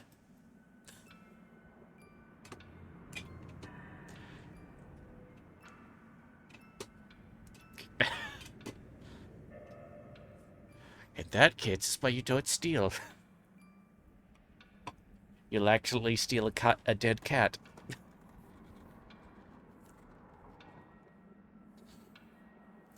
The bed by the window. The 3 old men shared a room at the nursing home. Their room had only one window, but for them it was the only link to the real world. Ted Conklin, who had been there the longest, had the bed next to the window. When Ted died, the man in the next bed, George Best, took his place, and the third man, Richard Green, took George's bed. Despite his illness, George was a cheerful man who spent his days describing the sights he could see from his bed. Pretty girls, a policeman on horseback, a traffic jam, a pizza parlor, a fire station, and other scenes of life outside. Richard loved to listen to George, but the more George talked about life outside, the more Richard wanted to see it for himself. Yet he knew that only when George died would he have his chance. He wanted to look out that window so badly that one day he decided to kill George. He's going to die soon anyway, he told himself. What difference would it make? George had a bad heart. If he had an attack during the night, and a nurse could not get to him right away, he had pills he could take. He kept one in a bottle on top of the cabinet between his bed and Richard's. All Richard had to do was knock the bottle to the floor where George could not reach it. A few nights later, George died just as Richard had planned he would, and the next morning Richard was moved to the bed by the window. Now he would see for himself all the things outside that George described.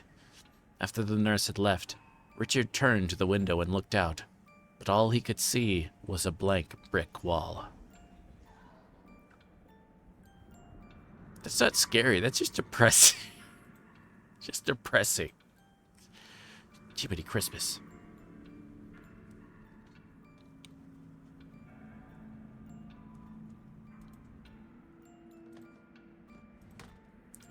The dead man's hand. The students at the school for nurses got along quite well with one another, except for Alice. The trouble with Alice was that she was perfect. At least, that's how it seemed to the other students. She was always friendly and always cheerful. Nothing ever upset her. Her school assignments were always on time and always perfect. She didn't even bite her fingernails. Many of the student nurses resented Alice. They would have liked to see her fail at something, become frightened or cry or do something that showed she had weaknesses like they did. One night, several students tried to frighten Alice with a practical joke. They borrowed the hand of a corpse they had been studying in anatomy and tied it to the light cord in her closet. When she tried to turn on the light, she would find herself holding a dead man's hand. "That would scare anybody," one of them said. "If it doesn't scare her, nothing will." After tying the hand in place, they went to the movies. When they got back, Alice was asleep. But when they didn't see her the next morning, they decided to find out what had happened. There was no sign of Alice in her room, but they soon found her. She was sitting on the floor in her closet, staring at the dead man's hand and mumbling to herself. Alice didn't even look up.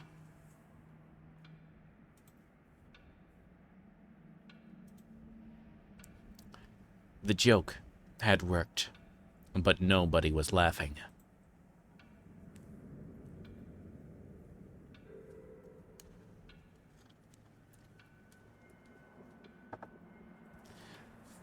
A ghost in the mirror.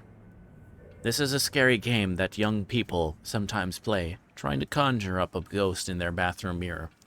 Many don't really believe that a ghost is going to appear, but they try to raise one anyway, for the fun and excitement. Some are willing to settle for any ghost, but others have a particular ghost in mind. One of the areas is a ghost named Mary Worth, who was also known as Mary Jane in Bloody Mary. She is the heroine of an old comic strip, but some say she actually was a witch who was hanged at the infamous witch trials in Salem, Massachusetts, in 1692. Another of these ghosts is La Llorona, the weeping woman who wanders the streets of cities and towns from Texas to California and throughout Mexico, looking for her lost child. Still another is Mary Wales, a young woman who is supposed to have been killed in a car accident in Indianapolis, Indiana, about 1965. Her ghost is one of the vanishing hitchhikers. It is said that again and again she thumbs a ride home in a passing car, then vanishes before she gets there. Here is how ghost hunters try to raise a ghost. 1. They find a quiet bathroom, close the door and turn off the lights. 2. While they stare at their face in the mirror, they repeat the ghost's name, usually 47 times or 100 times. If any ghost will do, they say any ghost in place of a name. If they do manage to raise one, its face will slowly replace their face in the mirror. Some say a ghost is likely to be angry at being disturbed. If it gets enough, they say it will try to shatter the mirror and come right into the room.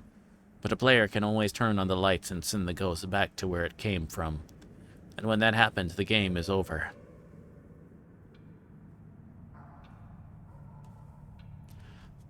All I can think of is the episode of South Park where they do that, but instead instead of like Bloody Mary or whatever, it's Biggie Smalls.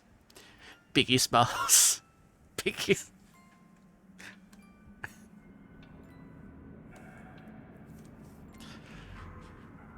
They summoned the ghost of rapper Biggie Smalls. Poor Butters does. Him.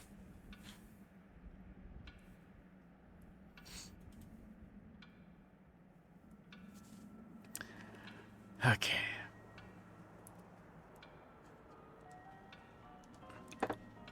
This one's called The Curse. My dad's friend, Charlie Potter, was a small, nervous man who was always looking around, as if he was in some kind of danger. After he told me this story about his college fraternity, I understood why. Frat doesn't exist anymore, he said. It was banned years ago. We had just 9 members at that point, and we were taking in 2 more. Jack Lawton and Ernie Kramer. One night in January, just about this time of year, the 9 of us took them out into the country for their initiation.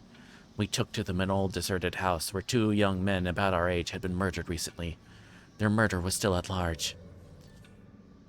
We gave Jack a lighted candle and told him to go up to the 3rd floor. Stay there for an hour, we told him. Then come back down. Don't speak. Don't make any noise. If your candle goes out, carry on in the dark. From where we were standing, we could see the light from Jack's candle moving up the stairs to the 2nd floor. Then to the 3rd. But when he got to the 3rd floor, his candle went out. We guessed he had come to a drafty corner, and the wind blew it out. When the hour went by and he didn't come down, we weren't so sure. We waited another 15 minutes and got more and more nervous. So we sent up Ernie Kramer up after him. When Ernie got to the 3rd floor, his candle also went out. We waited for 10 minutes, 20 minutes. There was no sign of either of them. Come on down, we called, but they didn't answer. Finally, we decided to go and get them. Armed with flashlights, we started up the stairs. It was as quiet and dark as a grave in that house. We got to the 2nd floor. We called out again, but there was no answer. When we got to the 3rd floor, we walked into a great big open space like an attic. Jack and Ernie weren't there, but we saw footprints in the dust. These led to a room on the other side of the attic. That room was also empty, but there was fresh blood on the floor, and the window was all wide open. It was about 25 feet to the ground, but there was no ladder or rope in sight that they could have used to get down. We searched the rest of the house and the land around the house and found nothing. We decided that they were playing a trick on us. We figured that in some way they'd escaped through the window and were hiding in the woods. The blood on the floor was to throw us off the track. We guessed that they'd show up the next day with a lot of stories and a lot of laughs, but they didn't. The next day we told the Dean of Men what happened, and reported it to the police. The police didn't find anything either, and after several weeks the search ended. To this day, no one knows what happened to Jack Lawton and Ernie Kramer. There isn't much more to tell, he said. We weren't arrested, but the college disbanded the fraternity and suspended the 9 of us from school for a year. The strangest part came after we graduated. Someone must have placed a curse on us. Every year since then, around the time of that initiation, one of us has died or gone crazy. I'm the only one left, he said, and I'm in pretty good health. There are times when I feel just a little peculiar. Blah.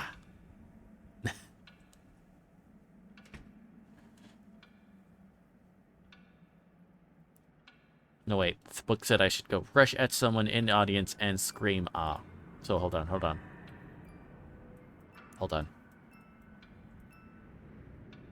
Ah.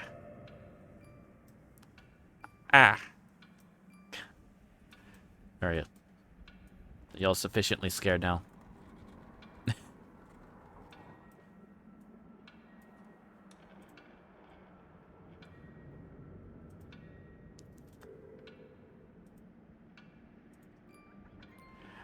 Okay. This next story is called the Church.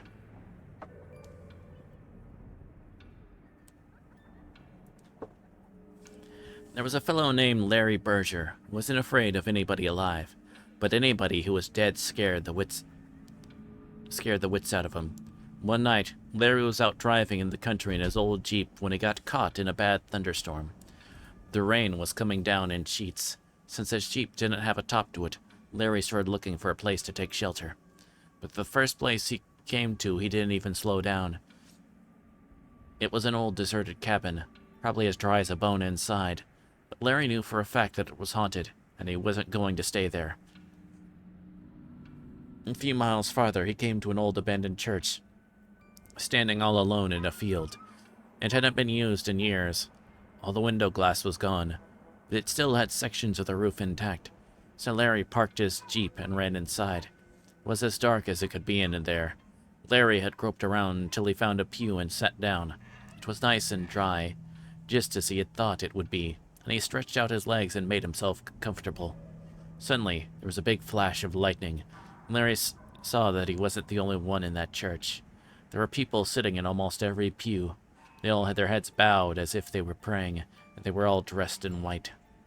These must be ghosts sitting in their shrouds, Larry thought. They must have come in from some graveyard to get dry. Larry jumped up and ran down the aisle as fast as he could, right smack into one of the ghosts. And the ghost, he went, bah. Bah.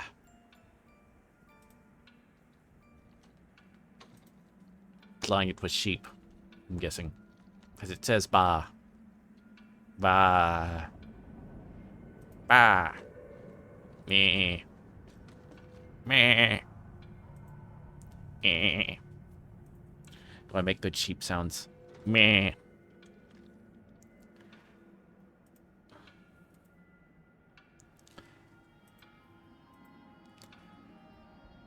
Anyway.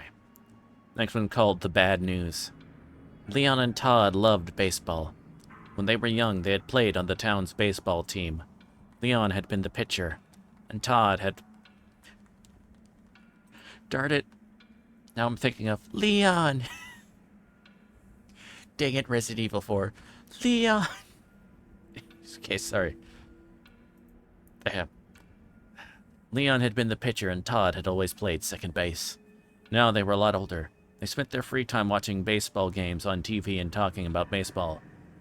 Do you think they play baseball in heaven? Leon asked Todd one day. That's a good question, said Todd. The one who gets there first should let the other one know somehow. As it turned out, Todd got to heaven first, and Leon waited patiently to hear from him. One day, Leon found Todd sitting in the living room waiting for him. Leon was very excited to see him. What is it like up there? He said. And what about baseball? When it comes to baseball, said Todd, I have some good news and I have some bad news. The good news is that we do play baseball in heaven. We have some fine teams. I play second base on my team, just like I used to in the old days. That's the good news. Well, what's the bad news? Asked Leon. The bad news, said Todd, is that you're scheduled to pitch tomorrow.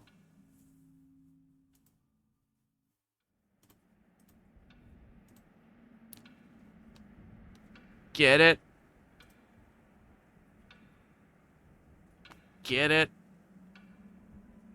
Hold on. We need...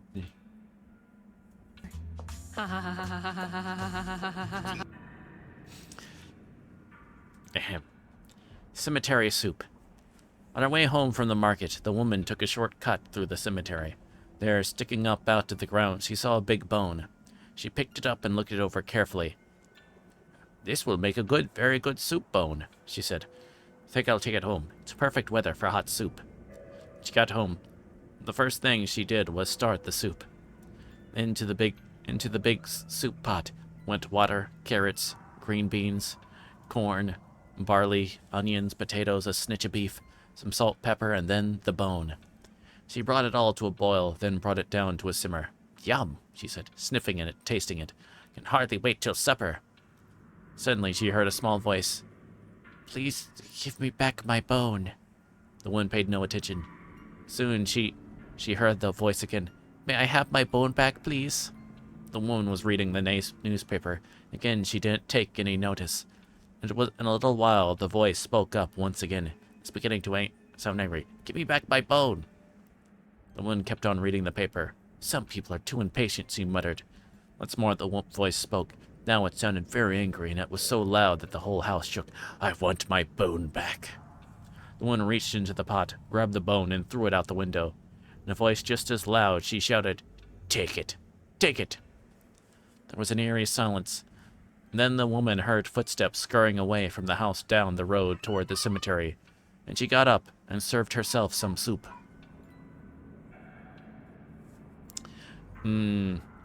Corpse-flavored soup.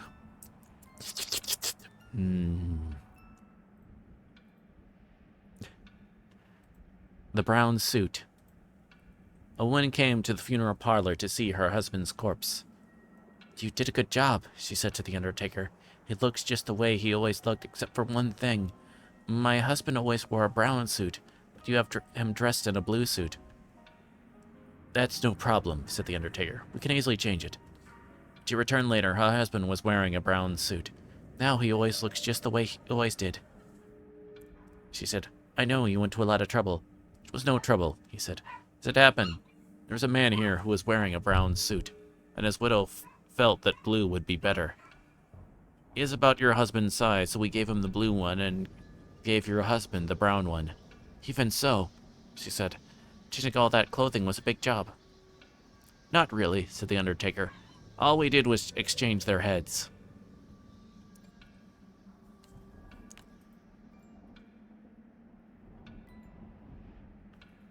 Get it? Heh.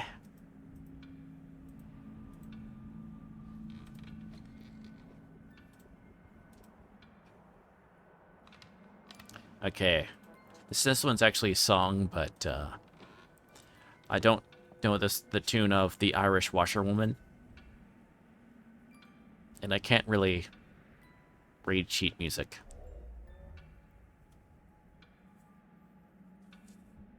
Properly, so. Ahem. O'Leary is dead and O'Reilly don't know it. O'Reilly is dead and O'Leary don't know it. They both are dead in the very same bed, and neither one knows it. That the other one's dead. Baroom, baroom.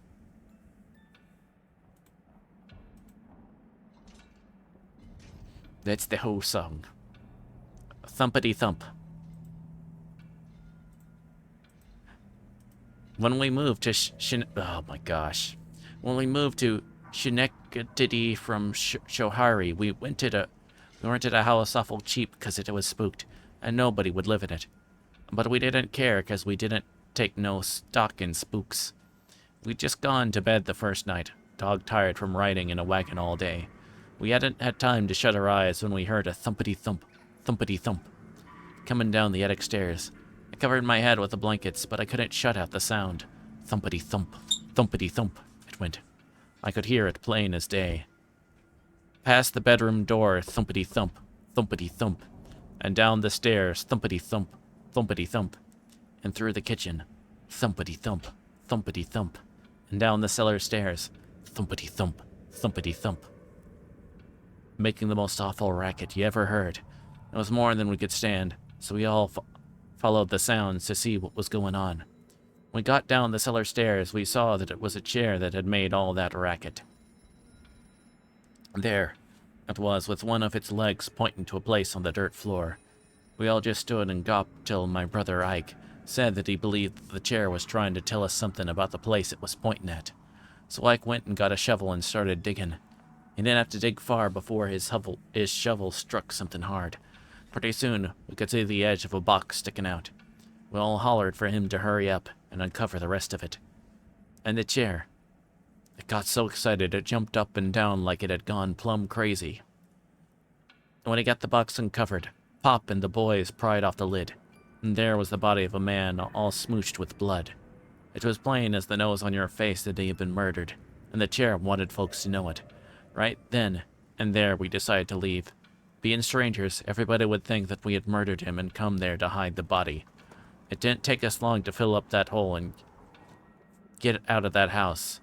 The chair was awful mad about our leaving, and it went up the cellar stairs, thumpity-thump, thumpity-thump, louder than when it had gone down. Then it thumpity-thumped up the next set of stairs, and the next louder still. When it got back into the attic, it thumpity-thumped so loud we thought it would thump all the plastering down on our heads. Nobody asked us why we were moving out so soon, because nobody ever stayed more than one night in that place, and most not that long. But I can tell you we were thankful to get to Scarari, where chairs stay where they're put, and don't go raring and rampaging round, scaring folks out of their wits, pointing out murders and goodness knows what.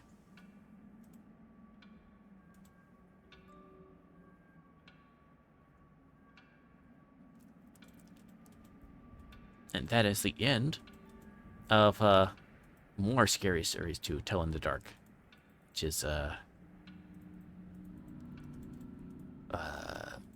the second volume in that series. So let's see, there is a third one. Let's see, but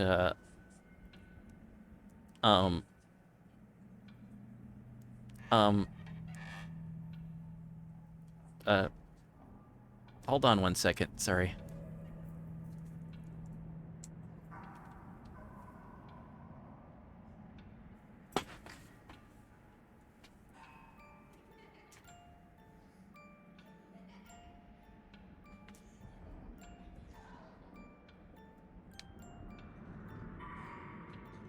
Okay, sorry.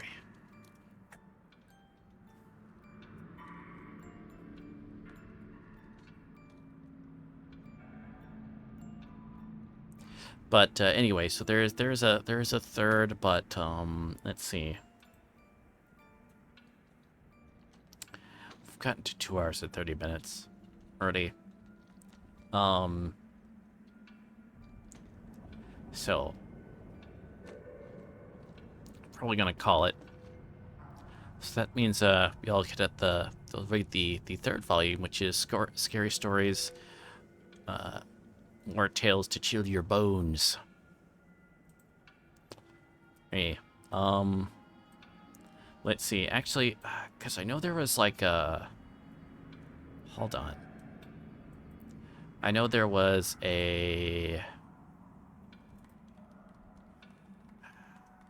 There's like a song in this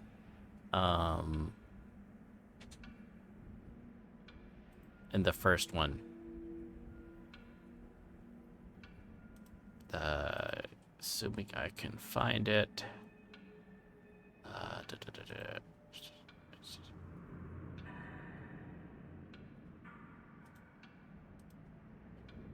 Oh.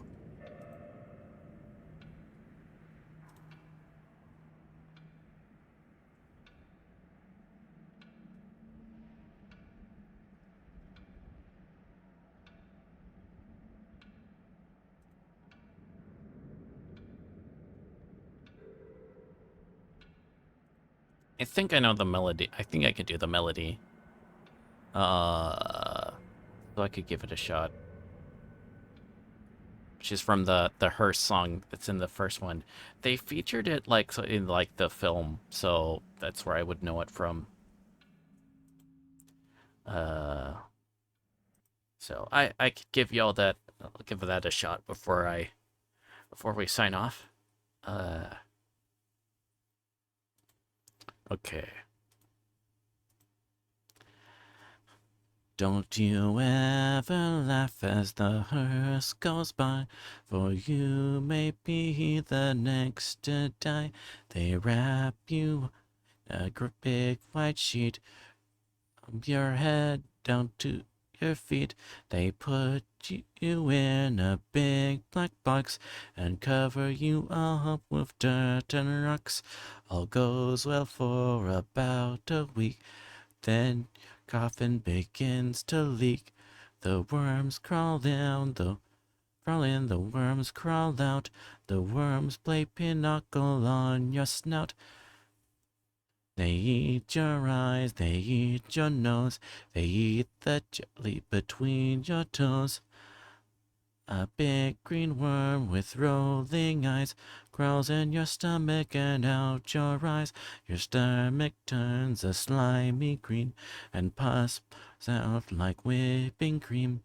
You spread it on a slice of bread, and that's what you eat when you are dead.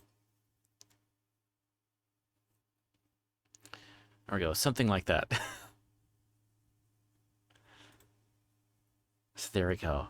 That'll. I hope y'all enjoyed the much as we did, which we did 2 out of 3 volumes. So I hope y'all all enjoy that, and thank you very much for tuning in.